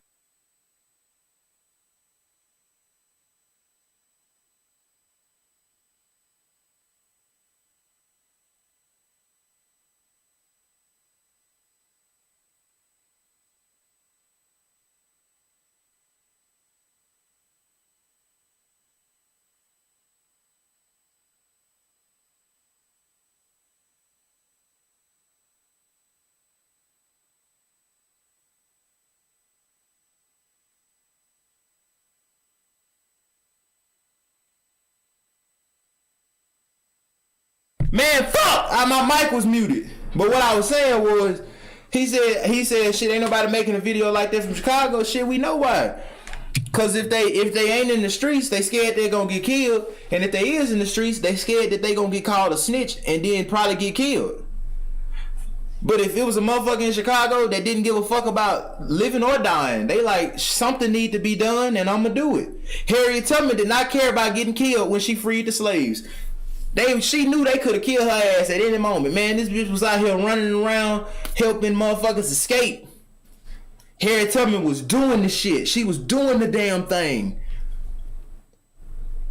She knew her life was on the line, but she did it because it had to be done.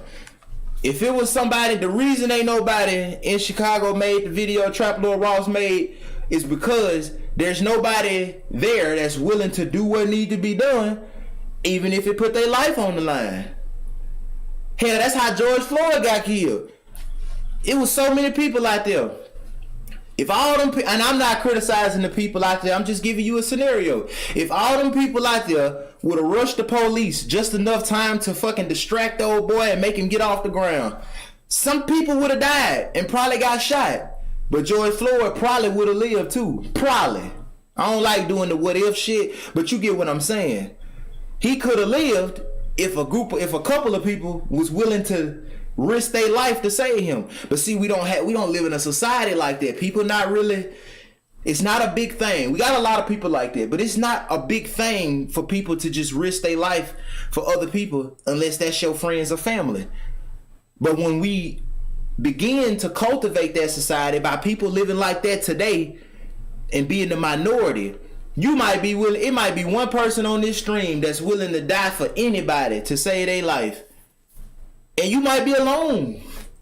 But because of what you do, you might touch 3 people and they might become like that. It grows over time. And eventually, now you have a majority of people that's feeling that same way. So now, because most people are willing to give their life to save another, nobody has to give their life to save another. Because a lot more of us are on the same page than not. More of us agree than disagree.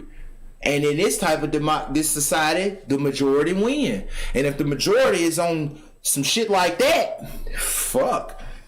Sound like shit done improved to me, but you know. When everybody, once the uproar come, why is everybody so uproar? Because this shit is dangerous. You're speaking on a lot of streets.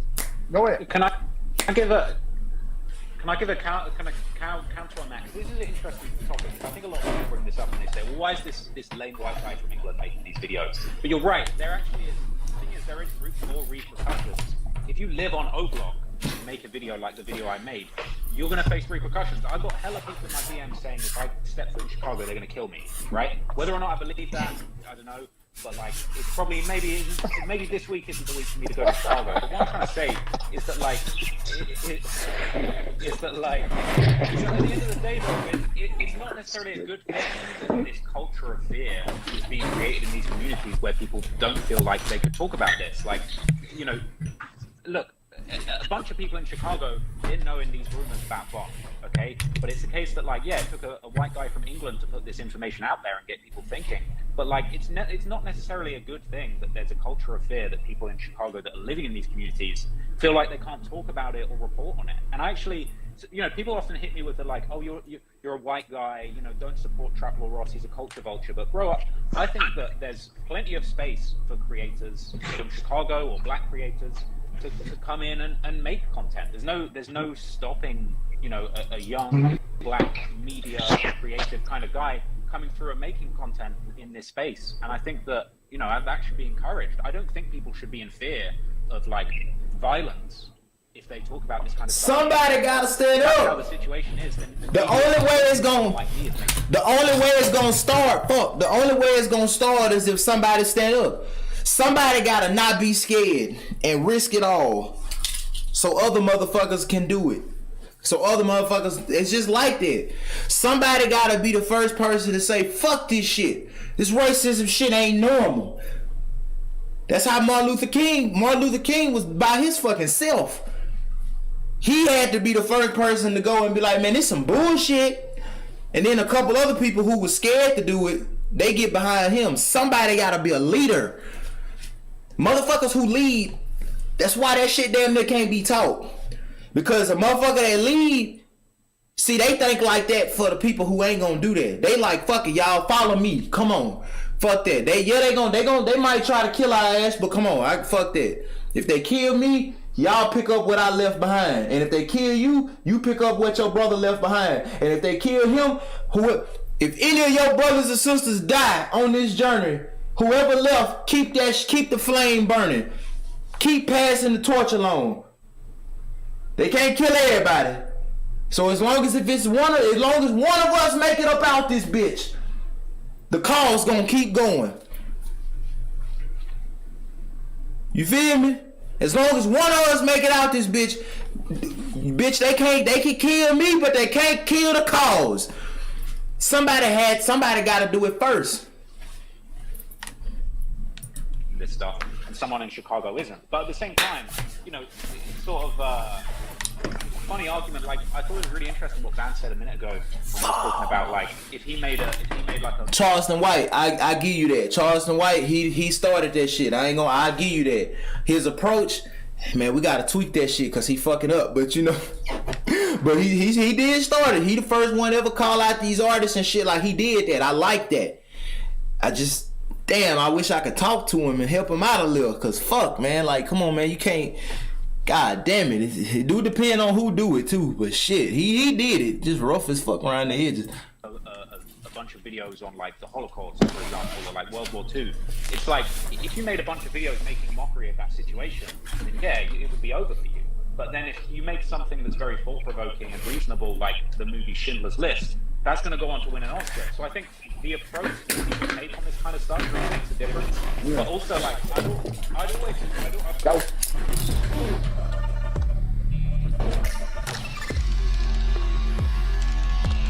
what academics did with the war in Chirac, and I really feel like, to be honest, like, ACT gets it too negative when it comes to the war in Chirac, because, you know, not a lot of people really give him credit. Like, people say ACT finna hop in, and he was using satire. But bear in mind, when academics covered the war in Chirac, outside of like the Chicago Tribune, and bear in mind, a lot of the times in those videos, you were reading videos from the newspapers in Chicago about the murders going on. So you weren't even the first person to bring it to attention. But as far as like the hip hop listening community, you know, you were one of the first people bringing this shit to life, telling people, yo, you know, in my video I mentioned the whole situation where Lil Mark got killed. So we were literally just talking about the Holocaust, comparing those arguments. Now Ross doing it. You see that shit? By the bus stop, and you're like, I can't believe that a guy with all this much beef would be standing by a bus stop. And it's like, you know, I don't think you were trying to make fun and be mean, but I think for you as an outsider, for an entire generation of people that hadn't heard these Chicago stories, like, it was absurd. And I think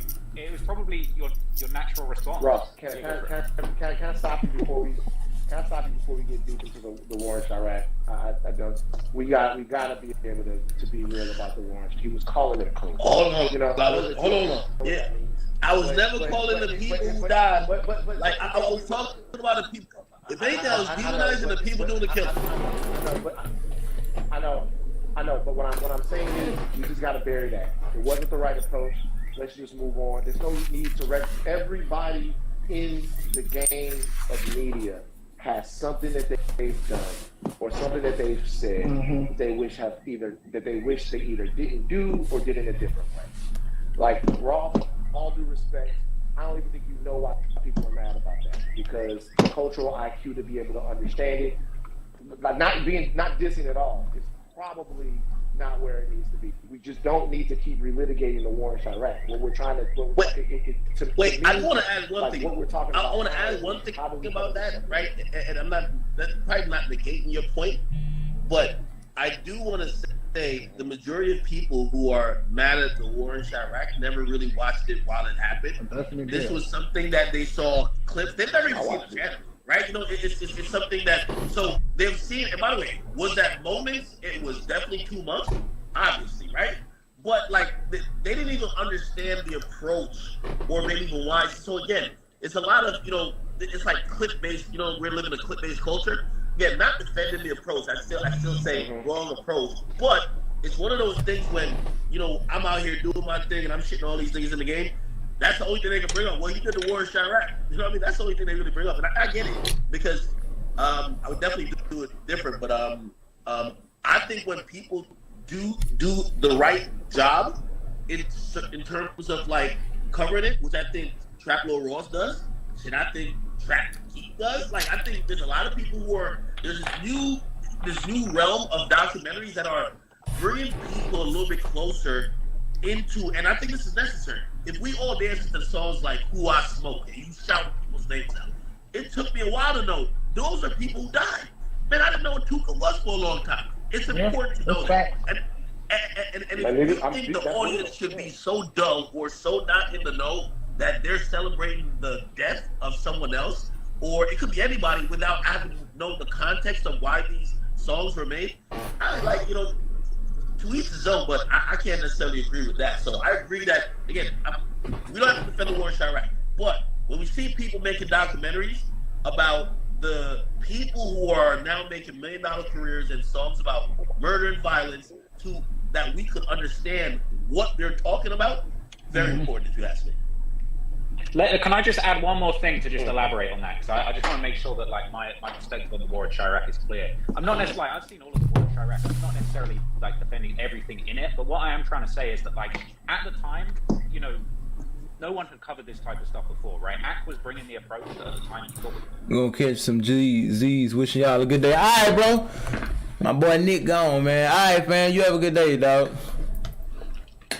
Sleep for me. Cause boy, I ain't had none. Appropriate. Maybe he didn't realize how real shit got, but that was nearly 10 years ago, some of those things. And it's like now the culture has moved on so much. You've got someone like me where it's like enough time has passed, enough understanding has been developed that we know that Ack wouldn't talk about people in the way he talked about them back in the war in Chirac when this shit was fresh and he wasn't a big name. But it's like, I think enough people have gained an understanding of how real it is in Chicago that we now are ready to take it seriously. And I think it's almost like, I just want to make sure that like Ack gets his acknowledgement as far as like, he brought that. And by the way, and now it's serious. But as you throw that acknowledgement to me, I would actually throw the acknowledgement to somebody who I want to say rest in peace, Zach TV.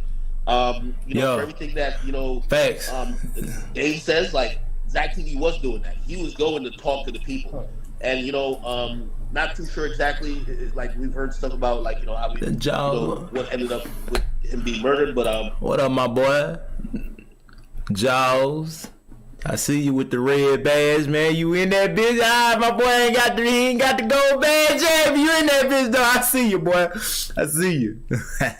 He definitely was all the way in it, and obviously there was definitely repercussions in the sense of that. But I just want to say salute to him, and I think his coverage was also necessary. Can I ask you a question? Can I ask you a question? Why do you think this is for you? Why do you think that Trap Lord Ross? Yeah, he knows that.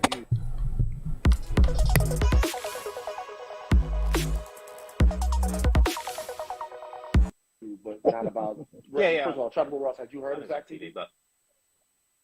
Okay. All right. Okay. Why do you think he credits you with that? Because TV?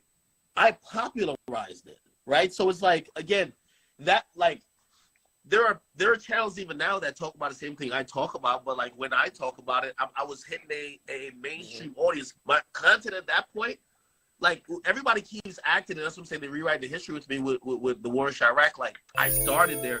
No, I was covering mainstream artists, Kanye and Drake, back in 2010, right?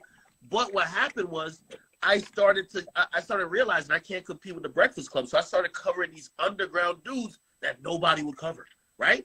And what happened was the mainstream audience would also look at it, but also there was an audience built in already. Like that's why I've always said, like, I didn't create that scene. That scene existed. But then the mainstream audience was peeking in and saying, what the hell is this? So that's why they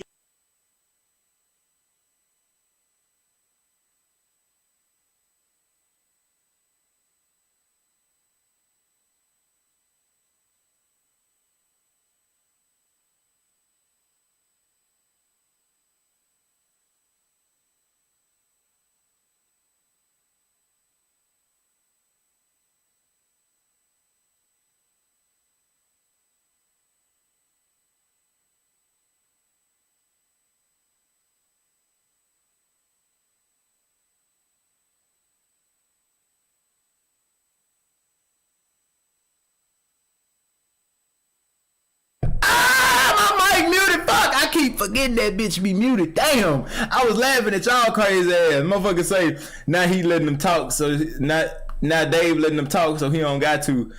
Your ass gonna say, because Dave ass know he can't report. Y'all fucked up. This is funny. There were people before. I mean, shit, while I'm even giving out flowers here, like there's a dude, or there was two dudes, one down, that hates me over it. College kid. They were doing it before me. Like, people just credit me. Hey, Ash, you, I know one thing, man. You better have Illinois on your, Chicago on your goddamn birthday, man. Because that's actually where you from, man. Hey, man, that's where I love Chicago. Let me tell you something. And like when you was doing all that reporting, the whole world really gravitated to you because they thought you was from Chicago. People from Chicago thought you was from Chicago. People was asking me, hey man, he from the low end, right? We all was trying to figure out where this nigga from. Hey, I'm finna change shirts. Put a step in my closet real quick. No, you're right. And let me kind of expound on that. Because, by the way, also it's approach, too, right? Like, I want to use my platform to I just don't only want to be the person just posting shit, right? So I definitely want to have my platform to have a voice that stands, but also be a cause for change when we can, right? And Chicago is definitely a place where, eventually, and I mean, in any way possible, even now, we want to be able to help move forward change. That's what I'm trying to say. Like, if it's anything that could help in the sense of trying to create change, like, we'll definitely be a part of that. You know what I mean? Like, obviously, like, when it comes to places or cities that not only I love or identify with just because I've loved the culture so much, Chicago is pretty much at the top of the list. It's always been. You know what I mean? And, like, that's why I've always, when people tell me, like, yo, everybody hates you there, I'm like, no, that's lies. I look at my stats, like, it's the most, Chicago's still my #1 region that watches me to this day. And I rarely talk about some of the happenings going on there. So, obviously, I definitely feel indebted to, like, I'll give a quick parallel. Like, I love what Angie does with the Shade Room. Angie's from Nigeria, if y'all know. And trust me, when it comes to some African issues, you gonna see it on the Shade Room because she loves where she's from. She using her power and her platform to try to help create change or help people. That's definitely what I want to do, Obviously, I'm from Jamaica, and I try to do it with say Jamaica, but also Chicago's a place that's definitely, it's very, I love it, you know what I mean? So, that's something, without even asking, it's the right situation to really put those type of things together. You know what I mean? Well, let's patch up this relationship with you in Chicago. It's a lot of things that you can do to help out. You know what I'm saying? Besides pointing all the negative shit, we actually love and like what you do. We just don't like the fact that you don't tap in and fuck with us. So if you're gonna keep speaking on the city, not just fuck with Lil Durk, not just Chief Keef because they there. It's a whole bunch of us out here that's really helping this city and keeping the city alive. You know what I'm saying? And you need to be in tune with us and tap in with us, like how Van got in tune with the people. Like I was telling Ross, when you do these documentaries, hit up O Block, hit up 63rd, hit up 71st. Talk to these people. That make it more authentic. When you ain't in tune with the people, that's how we feel about you. You ain't in tune with it. So yeah, we're gonna say everything you say cap. Ross, his story, he ain't talk to nobody. Yeah, we're gonna feel like it's cap. Now when you come and you talk to us, like you say, the labels give out money and they pitch in and they do what they do, yeah, people start respecting it. Now it's 50-50. So no boy do right with the little 99 cent goddamn super chat. Nigga, I'm with it. That's almost $1. Fuck is you talking about? Yo. Yeah, bitch. Yeah, I like that shit. But oh yeah. So fuck with us, cause you a Chirac. See, that's the problem right there. See, we calling that bitch Chirac. Like what we This wasn't even no fucking debate. We was just talking because we ain't even really talking about nothing that's, man. And by the way, I'm mad. I'm mad because what was that? Oh yeah, that's the super chat. Yeah, nigga. My boy. I wish I could pin that bitch. And not to defend Pin that bitch. Ross here. Can I pin that bitch? I think what he does, right? Fuck, I can't do it. Like again, just like how you're on here and you're like, yo, man, when Bob was talking about bodies, you might have been talking about what. It's like you're not gonna get an accurate conversation. Like, it's either people are self-stitching and you already have archived videos of people really just added on to the story, but no one, like, I'm pretty sure the families, out of fear of retaliation, they wouldn't want to get on camera to speak about what the death of Do you want to grow your YouTube channel? You should consider getting TubeBuddy. I've been using TubeBuddy for the last 2 years. Like, many fans can get on the camera. You get what I mean? But they probably don't even want to speak on those type of things. You get what I mean? And also, people who might be in the know probably don't want to get on camera saying, oh yeah. Now, like, again, we don't know for fact, but everybody around here is saying that's what happened. Like, nobody want to say that type of stuff. Like, that could be putting them in danger as well. So, you know, when it's an investigative type of thing, you know, as long as he's not just making about it thin air, I think he was using actual sources from the people who were there and people surprisingly tell on themselves. But I don't know if he shows up. I mean, that could definitely show the humanity part of it, because I don't think he's doing this to, you know, like just on some voyeuristic, like, oh, look what these fucking animals are doing. So I definitely think that's needed in the sense of, like, you want to make sure that if you're doing a documentary, you're not just laying out the facts and just ignoring the fact that there's a lot of hurt. So. Yeah, so let me ask you real quick, and we can wrap this up, because I really do think that despite the emotions and that everybody, you know, and that everybody's livelihood is being discussed here, and an American city and all of these stuff, and you know, we've gotten deep into a lot of things. I think this is a very constructive and nutritious conversation. This is what I'll say, like. I ain't gonna lie, I don't really think this was constructive or nutritious, because ain't nobody said that. I've not heard one person say, damn, man, I didn't think about it like that. I'm gonna have to look into that. I ain't heard one person even allude to the fact that they might be wrong. And if everybody feel like they right, then what the fuck this wasn't a debate. This was just us talking. This wasn't a debate. So I'm gonna need my boy Trap Lord Ross to take debate out the title, not because he was wrong, but because this just wasn't a debate. This was like everybody like, okay, we're just gonna agree to disagree. Like that means we didn't get nowhere. Didn't shit happen. But maybe somebody will think about that. My motherfucking Bob Blanco with the $1.99 donation. I like it. Fuck. But check this out. She said I got $1 too. Y'all for shit. I got one too. I might leave myself a super chat. Hold on, fuck that. Hey, but look, yeah, I don't think this was a nutritious conversation. It was a conversation. It's good to have though, but this wasn't no debate. I think fuck that. Documentaries are well done. I watched them when they come out. Hey, I'm gonna bring the shovel back. and I'm gonna start throwing the shovel in my videos. I'm a YouTube fanatic. I'm gonna just buy a shovel and I'm gonna just start having just a compilation of me screaming and throwing the shovel randomly in my videos. Yep. OGs know, non-OGs, you know too. I try not to be precious about it. But you know, if the goal of one specific piece of art or commerce is to get people to watch it, that's one thing. The men on this call know how to do that. If the goal of a specific piece of art my boy XO is to get people to understand a specific issue, hold on, I got the you. way it affects. Oh, it's over. Wait. What that bitch in? Hold on. Oh, my bad. I ain't mean to stop the video, y'all. People and how people. Damn, it was right there in the closet. It ain't right there. That's unplugged. It ain't coming out the closet. The second one, it's very difficult to do it without talking to people. It's just harder. It's like the first one, and it doesn't have to be cut and dry, right? The first one, if you watch any of the great documentaries that Vice has done, right? the mini documentaries, right?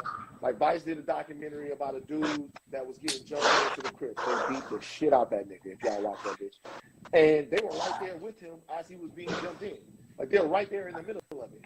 And so there's something, and you can see kind of the decisions that the person is making. You don't have to do it that way. But at some point, the human stories that you guys are talking about, like I know that when I did Hip Hop Homicide, I talked to people and they lied to me. They lied. They straight up lied. Ain't nobody gonna get on camera and say, my son did this. They're not gonna do it. The question is, what part of their story is the truth? I tell you the pain is the truth. I tell you the feeling of frustration from having to bury so many people is the truth. When you talk to Duck Mama and you get... Then my baby, y'all. Shout out my Get down. She don't mention one thing that the rest of the people out there talk about when she talk about K.I. She talk about K.I. like to rap and dance and play basketball. And she talks about who K.I. was as a person and how much she misses her. And that to me was, I'm not going to, that to me was, it reminded me that this is a human being. And all of this shit is really fun. Yeah. That's the last thing I'll say. But, I just want to add to that Go point. ahead, And this is another cyclical loop that always happens, right? Because you're right. I remember I only started posting.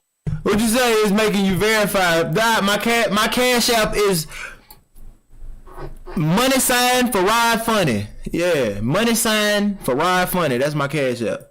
The Mama Duck page because Mama Duck was in my DMs cussing me out saying, yo, you posted this guy while he was all alive and my son is dead and now I feel I'm getting some justice and you're not posting that. You're being unfair. So I guarantee somebody else from afar might look at that and say, no, that's instigate. You're posting both sides. You know what I mean?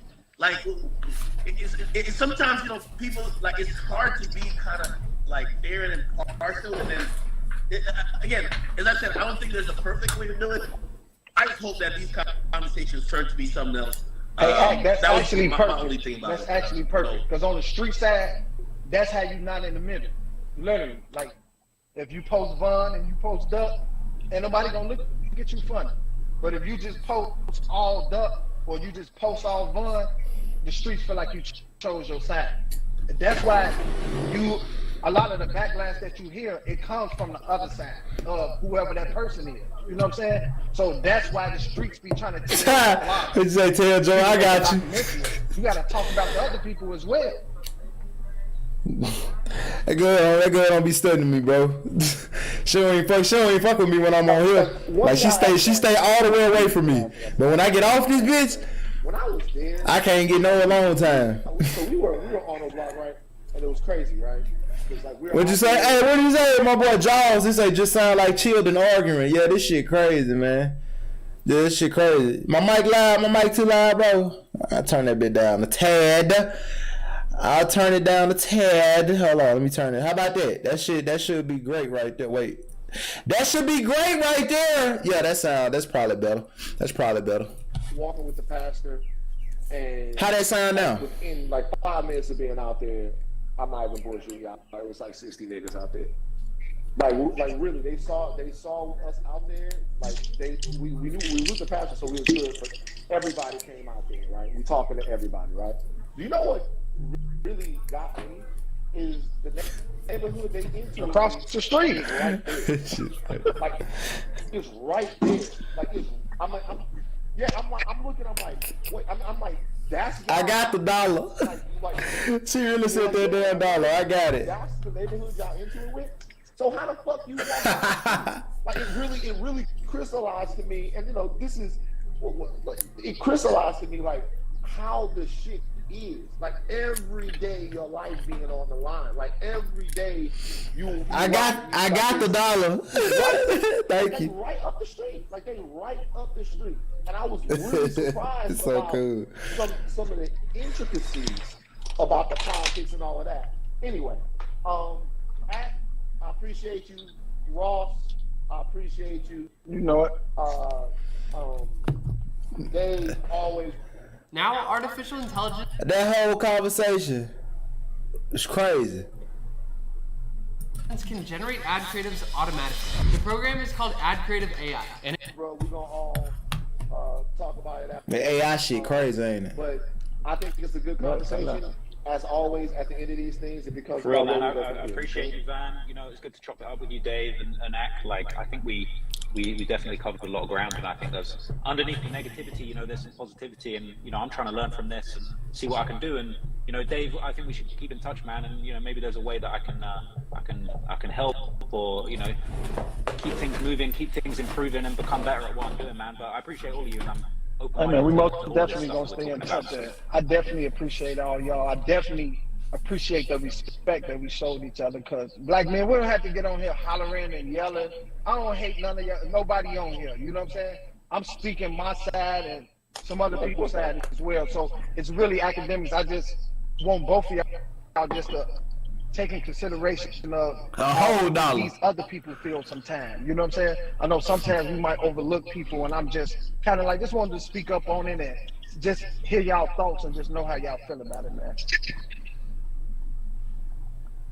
Oh, okay. So this wasn't a debate. I think that's fair. That's fair what we both said. And then I was just coming here to watch.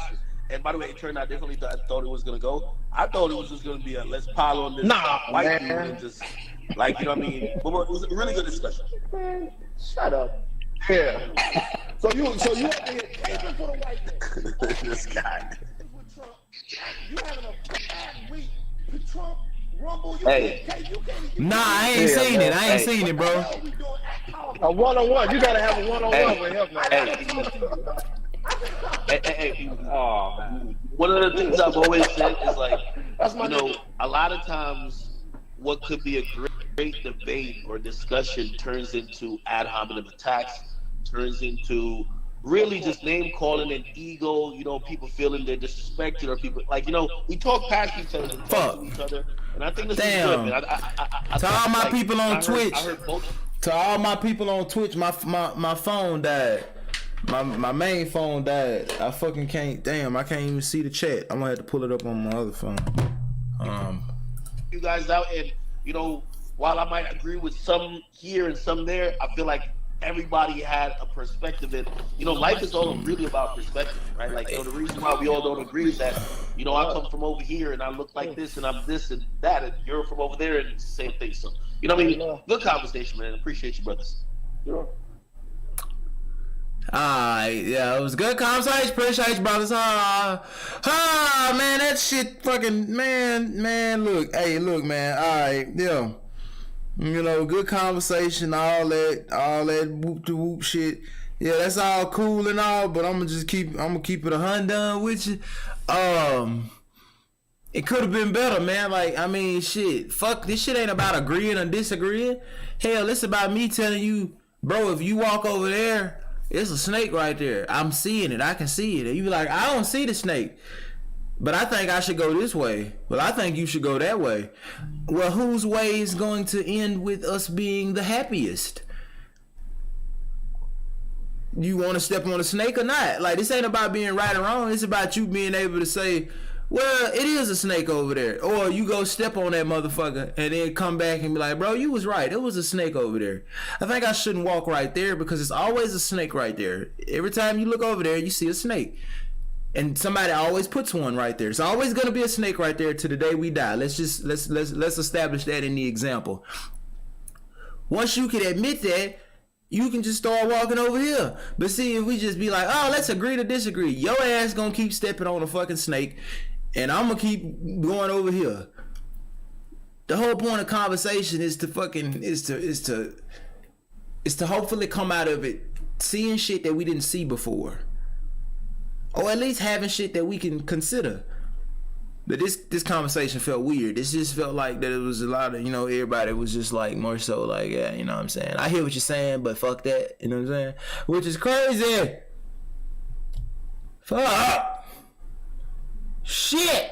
But alright, check this out, bro. Hey, man, hey, gang, we did it. We streamed for 2 hours and 12 minutes today, 3 hours and 24 minutes yesterday. Y'all see it. I'm getting in my funk, bitch. You know what I'm saying? I've been posting 2 times a day on YouTube. You know what I'm saying? The summer coming in, the numbers going up, all the numbers. You know what I'm saying? I'm finna get ready to move. I'm gonna get this 3-bedroom. I'm gonna make this streaming room, and I'm gonna start. Oh, bitch, the stream's gonna turn up, dog. You know what I'm saying? Man, I got so much shit that I like to do on my PC that it's crazy. You know what I'm saying? I downloaded fucking, I got fucking metaverse games on this bitch. I need to go. You know what we gonna do, chat? I'm gonna play Nextbot again. You know where we run around from the little head who was watching when I first started streaming like 4-5 months ago. I'm a goddamn, we're gonna play Nextbot some more. I'm gonna start back hooking up the PlayStation 2 to my computer. I'm gonna start back hooking up. I ain't never hooked up the GameCube. You know what I'm saying? I'm gonna start back, like, we're gonna do all that shit, cause I've been on it, bro. There's so much shit I can do on stream. Like, man, I could play my PlayStation 2, I could play my GameCube, I could react to shit, I could just talk, we could watch a video. Like, so much shit I can do, and I like this shit.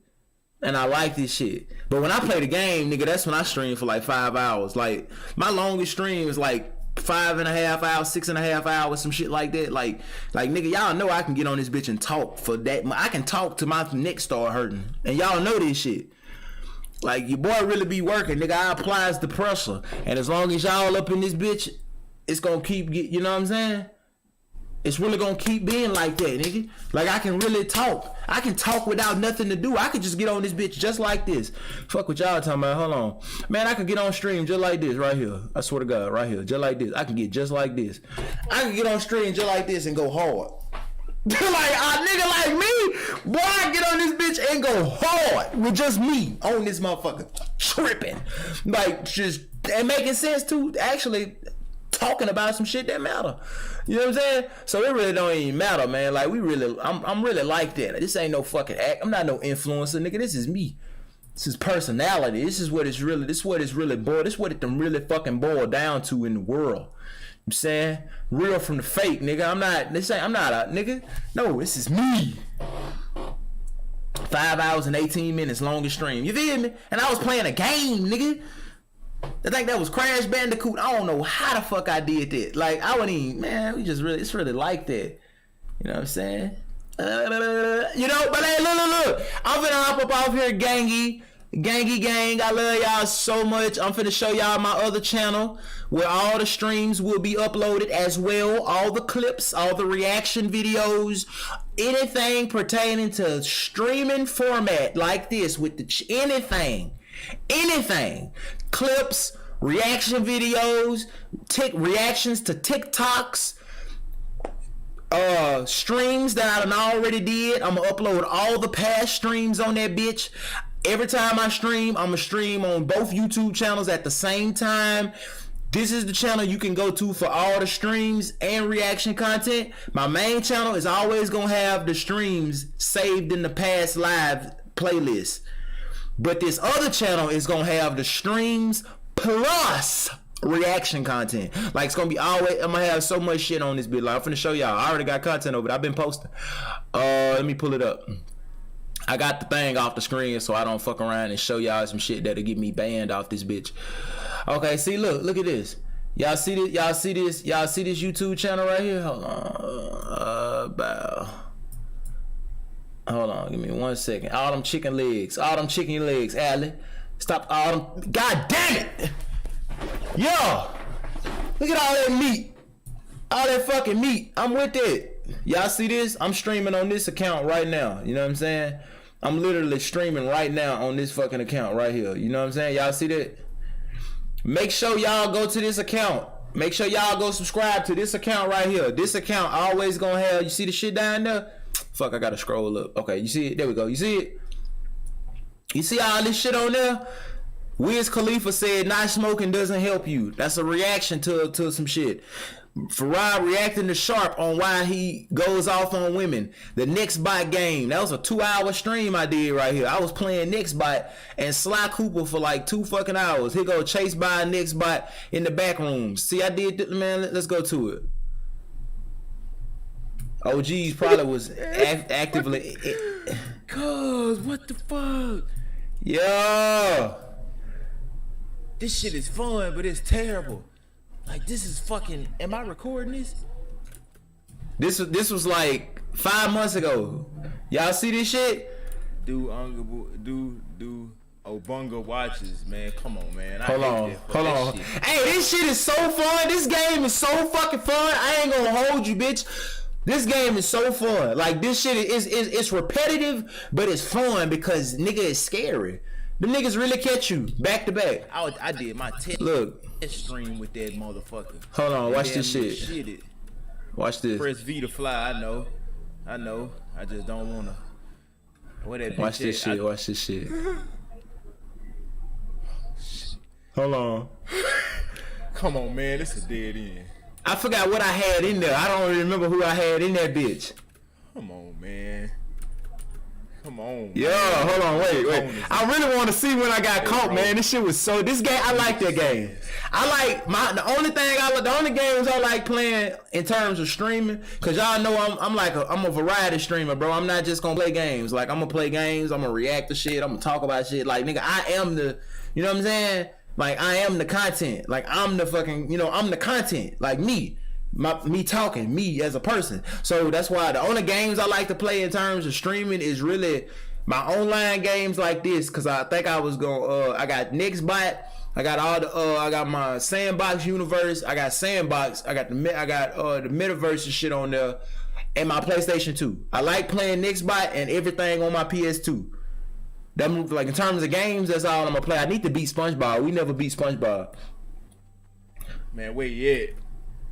Yeah, I've been here since the first stream. You have. I know you have. Cause shit, if you been here since 20K subs, then you been here since last year. Nah, nigga, you been here since, nah, boy, you been here forever. Shit, cause I had 60K when I actually started taking YouTube seriously. Like, I just got 60K over the years for making videos on other platforms, but I never was really like taking YouTube serious. Like, let me work on this. Like, let me actually, you know what I'm saying? Like, let me film, let me edit. Like, let me stream. Like, I wasn't really trying to do that shit until I lost my main TikTok and I was forced to get on YouTube. Then I kind of like fell in love with that shit, and then I started I bought a PlayStation 2. My girl got me a GameCube. I started streaming. I started making skits, and then I blew up on TikTok again. And we just started I was streaming on TikTok earlier. Like, that shit crazy. But come on, I want to keep watching this real quick. Hold on. Fuck is that? Oh my god, I hear it. What the fuck? Son of a bitch. Man, hold up. See, that's why I like this game, cause nigga. Bitch, that shit really scared me, fam. Hold up. I looked up to look at the fucking chat, man. Hold on, man. See, that's why I like this shit. That's why I gotta play this game some more, cause nigga, I'm sweating. Oh man, what the fuck? Oh man, this is stupid. This is fucking stupid.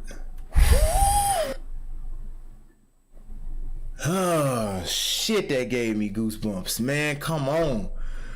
Ooh. Come on, man. That's fucked up, man. Where the fuck the corners at, bro? Them bitches fast. Man, where you at? Fuck is that?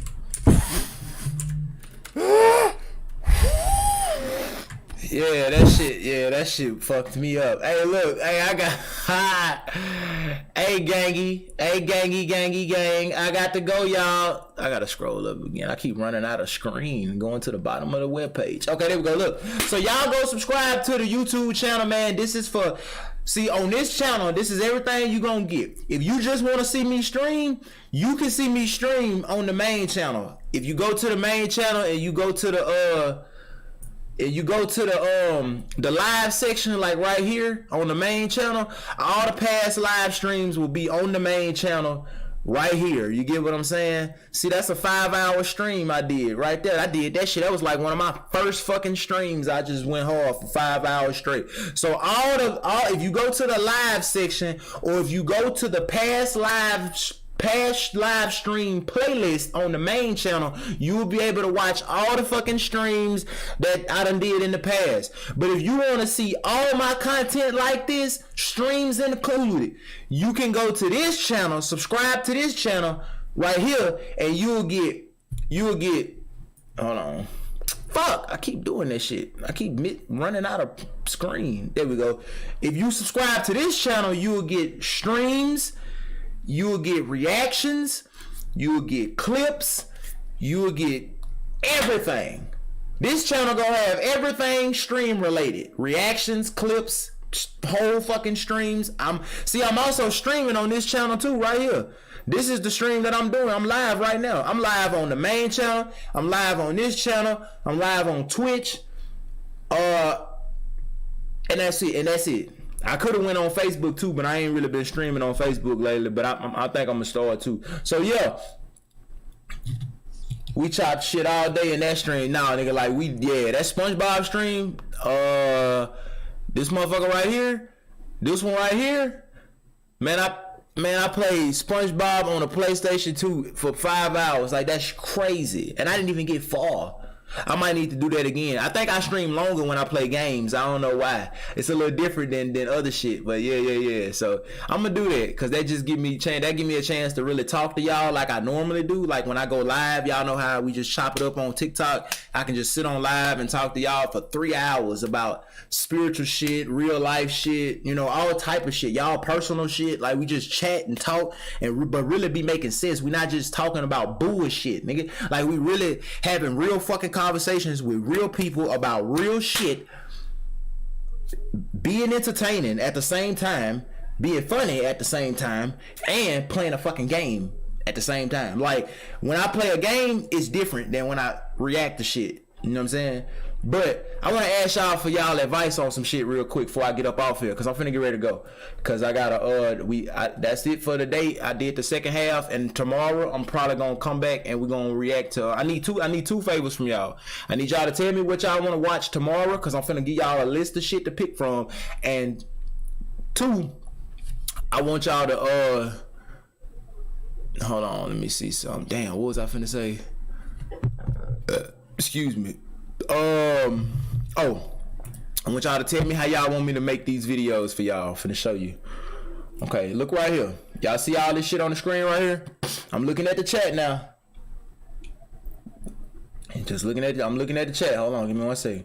I want y'all to tell me how y'all want me to make these videos right here. Hold on, give me 1 second.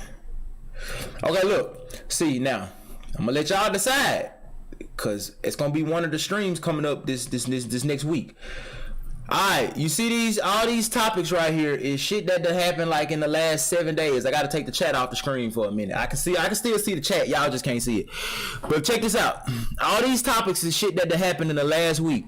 Chris from Mr. Beast, he started taking hormones and becoming trans. He put heels on his child, later went to jail for arranging fights. Candace Owens went off on Lizzo. Whoa, Vicky said Lil Nas wasn't gay. People was laughing at Ariana Grande. The pastor, a man who was allegedly paralyzed, got the strength to walk again. What the fuck? Chris Tyson from Mr. Beast was answering questions about what he been doing, and them answers is, y'all gotta see them fucking answers. It's funny. Florida governor, he pushes the death penalty for child rapists. Fans accuse Mulatto of photoshopping her crowd, and Kai Cenat got banned on Twitch. Now, all of these topics that y'all see, 2 things can happen. I can set aside a day and I can stream. I can do 1 stream dedicated to everything. I can go live, we can start streaming, and I can just knock out all these topics. We could spend time talking about each of these topics individually and thoroughly. Once I get done with that stream, I can chop that shit up and post each section as an individual video on this channel right here that y'all see. So that way we get the stream, the full stream will be up, and each individual clip or each individual topic will go up as an individual clip on this channel. Or what I can do is not do that, and I can just make an individual video for each of these, and don't stream it. Because you see, I don't have to stream to make videos like what y'all see right now. I can come on Streamlabs and hit record and just make a video reacting to each topic individually without doing it live. I can just do it pre-recorded, make the video, hit stop recording, take that video and upload it on YouTube. So do y'all want me to stream all of these topics in one long stream talking about each topic, or do y'all want me to make an individual video for each of these topics and just upload them on YouTube? You get what I'm saying? Because if I do the stream, it's going to go into my schedule. But if I do the videos, I could probably knock out a video for each of these topics in one fucking day. And then just schedule them to go up 2-3 videos a day until it's done. So that's 3, 6, 9. So I could make an individual video and then schedule each video to go up for 3 videos a day on this channel. All of them will go up on this channel. Some of them will go up on the main channel with a promo for this channel at the back of it, at the end of it. Or I could do it all in one stream. What y'all want to do? What y'all want to do? Y'all want me to stream all these topics in one stream and just chop the video up into clips? Or do y'all want me to make an individual video for each topic and just upload the videos individually? So y'all can have, content as the days go on. I'm gonna let y'all pick. Put a 1 if you want me to stream it all, and put a 2 if you want me to do it individually. 1s for the stream, 2s for the individuals. I'm gonna let y'all pick. I got 14 people in this bitch right now, not including my people on Twitch. I see y'all. Let me get the chat going. Let me grab the chat real quick. Video for each topic. Okay, we got a 2.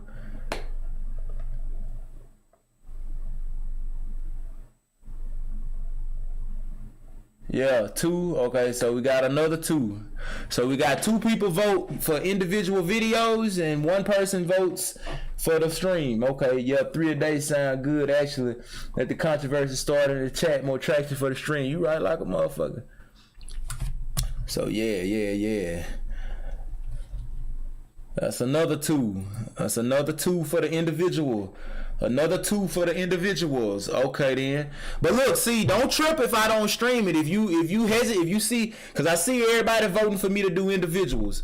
It look like that's what we're gonna end up doing. But don't trip about that if you don't like that, because I have this shit right here for you too. See, this is where y'all know your boy really be on this shit. Okay, so check this out right here. You see this shit right here? For all my people who wanted me to stream it, that don't feel like they get their way, don't worry, cause look at this.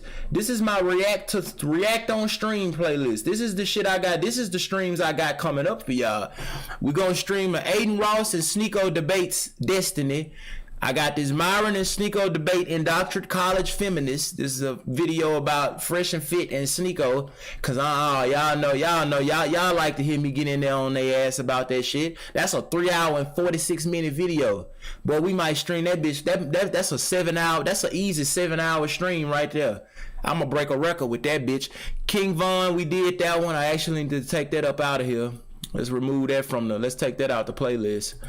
Cause that's done. Destiny debates a TikTok feminist, and Joe Rogan rants about happiness. Like, oh yeah, see bitch, I be putting content in here for y'all. So everything that I feel like I want to react to on stream, I keep it in there. So y'all good. Okay, so look, we got more votes for the individuals than we did the stream on the topics. Okay, so peep the game. This what's gonna happen. This what's gonna happen from now on. I'm telling y'all in the chat because y'all here right now. So other people on the channel that ain't in this stream, they ain't gonna understand it when I start happening. But this what's finna happen. Since everybody voted for individual topics, individual videos about each of these topics, I got y'all. I just actually bought Premiere Pro. You see this editing software I got right here? I literally just edited, this the stream from the other day. That bitch 4 hours long. I literally just edited this fucker and I just finished saving it. So I need to get ready to upload it. But the point is, what's finna happen because of that, let's go back. Okay, so now what's gonna happen is the clips that I'm gonna make is gonna go up on this channel. Some of them gonna go up on the main channel, but not all of them. So you have to be subscribed to this channel. Now, what's gonna happen is for the next probably 8 months, every skit that y'all watch on my main channel, you know the skits that I drop on the main channel every day, 2 videos a day. At the end of the skits, before the outro start, I got a video that I made telling people about this channel. The outro, when the video is over, I'm gonna put the little, you know, the little bleeping screen when the multicolors pop up on the TV and it go like, I'm gonna put one of those real quick at the end of the video, and then I'm gonna have that little clip of me that's like 15 seconds long promoting this channel, and then the outro gonna start. So I'm gonna start spreading awareness about this channel right here. So make sure y'all go subscribe to this channel and turn the notifications on when you subscribe, so that way we can start getting traction to this channel, because all the live streams is gonna be on here, all the reaction videos, all the fucking gameplay, everything gonna be on here. But only streams is gonna be on the main channel, but streams and everything else is gonna be on here. So if you want to get everything, go here. If you just want to get the streams and the skits, go to the main channel. So yeah, I'm finna get up off here. That's gonna be dope. You can also run a poll in the chat if you need votes. Oh no, we good. Shit, I'm gonna run. Matter of fact, we good. I'm gonna just do it that way. I ain't tripping. But I'm glad you told me that, because I fucking forgot about that. Like I really could have just ran a poll, but we kind of ran that bitch ourselves. But I appreciate you bringing that shit up, because I forgot about that. Like, I don't know what the fuck I be thinking about. But yeah, man, I'm finna get up off it. Man, this 5-hour-long SpongeBob stream was crazy. Oh, my audio sound bad. I had just started this shit. That's man, I was on this bitch for 5 hours. In the middle of the night when his child turned 1 year old. Fuck, my audio is shit.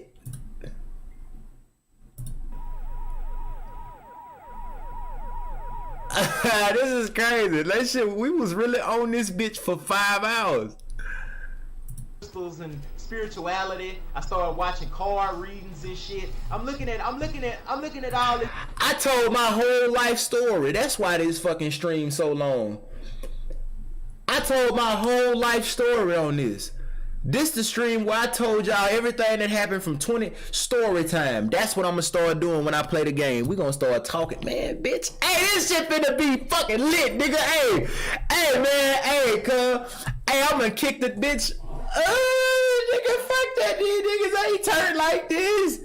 These niggas ain't turned like this, nigga. I'm telling you, bitch, when I get 1 million subscribers and 1 million fuck that. I'm gonna be the first person to hit 1 million subs on Twitch, and then I'm gonna leave Twitch. I'm gonna just ghost that shit. I can say it now because they on Twitch ain't watching me right now. But man, I'm gonna be the first streamer to hit 1 million subs on Twitch, and I'm gonna dip, nigga. And I'm gonna still be making skits about rape. And they gonna try to cancel me, and nigga, I'm gonna eat that shit up, and we gonna get bigger, and then I'm gonna start talking about shit that niggas ain't never talked about. Nigga gonna be on interviews, nigga, we gonna be cutting up and I'm gonna be saying shit niggas ain't saying, be talking, making people think about shit they ain't thought about, and all my fans and shit gonna be like, that nigga been on that shit, y'all niggas late, and they gonna be like, damn, who this nigga is? This nigga so such and such, and I'm gonna be like, I ain't shit. Boy, it's gonna be crazy. Fuck that. Yeah, because I was the one who told you to do the stories. You just always around, ain't you? You always around, ain't you? I hate a motherfucker that's right. Cause then that mean you wrong, and then they ain't gonna let you forget. That's that shit Joe be doing. Motherfucker crazy, boy. When she get a W on my ass, she don't never let me forget it. But you right though. You right. I admit that. I'll give you that. Oh God, I hate a motherfucker that's right, boy. God damn. But look, hey man, I suggest y'all go watch this stream right here, cause I talked a lot of shit in this motherfucker. But I'm finna yeah, y'all go subscribe to this YouTube channel, man. I gotta edit a video. I got 2 videos. I gotta film soon right now. I gotta go film. No, I got 3 videos I gotta film. I gotta go film 3 to make up for the one I didn't film yesterday. So I'm finna film 3 videos. Then I gotta come back and I gotta go to Premiere. I gotta edit, what I gotta edit?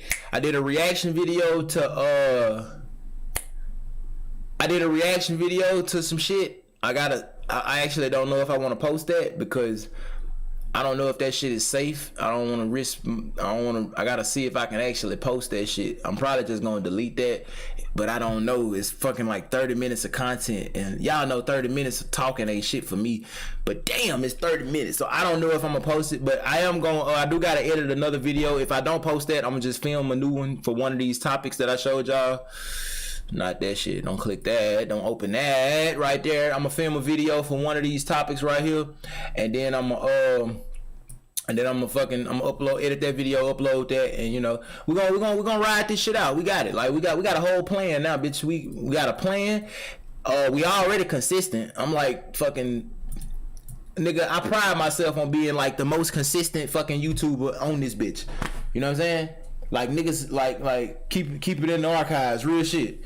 I feel like if I ain't show, then that's a sign. I should be positive. Like if I'm not positive, don't do it. Like that's what I learned making content on the internet. If you ain't positive, don't post that shit. Like just if you not positive that this shit ain't gonna get you banned, don't post it.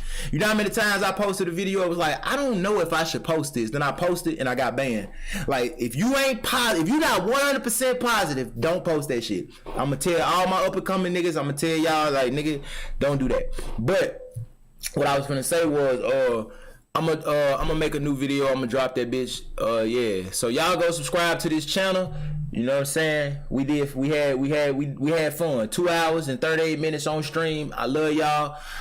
I'm out. I'm finna get off this bitch. I actually recorded this stream, so I'm finna post the stream that's like an hour long. The one from day 4 yesterday. I'm gonna post it as a video on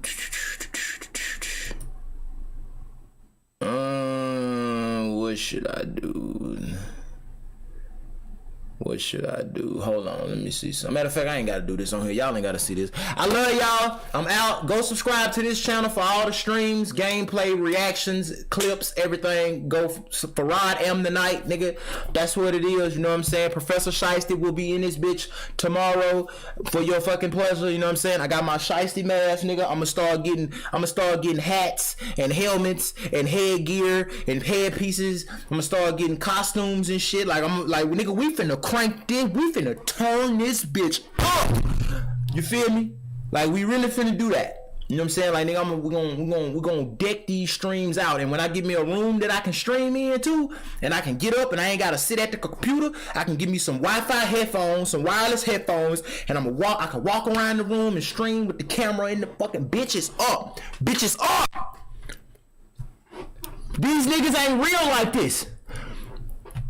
So let me go. I love y'all so much. I'm out. Y'all have a great day. You know what I'm saying? Code 22 for life. You know what I'm saying? Let me get up out this bitch. Woo! Okay, the video is over. I just ended the recording. So now I'm finna say peace to y'all. Y'all have a good day, man. 2023 year of the cult, nigga. Hey, you heard that, boy. 2023 year of the cult, nigga. 2023 year of the cult, nigga. Like, y'all really finna, man, I got a vision board in this bitch. I wish I could show it to y'all, man. Like, I got a million subscriber plaque on that bitch. I got 10 million followers on TikTok. I got a Range Rover. I got the Himalayan mountains. I got an 814 credit score. I got a picture of a motherfucker who shipping out orders, and they got orders piled up from the floor to the top of their whole kitchen is full of orders. Like it's like 4 feet tall and 12 feet long, numbered orders. $314,000 in crypto. That's up there because I want that. I got a penthouse on that bitch, like a big ass penthouse. Because you know when we start making them M's from streaming and content, I'm gonna move to a fucking apartment high up in the air in a big city somewhere, and I'm gonna have like the city in the background, and my new streaming room gonna be fucking vicious, bitch. I got a warehouse full of fucking merchandise and shit, because you know when we get big, we're gonna be shipping out merch every day, all day, clothing brand. Nigga, I got a first class flight because I want to take one of them one day. I got a fucking YouTube channel with like 400 million views in the last 30 days on the analytics. I just found it on Google because I'm gonna get that too.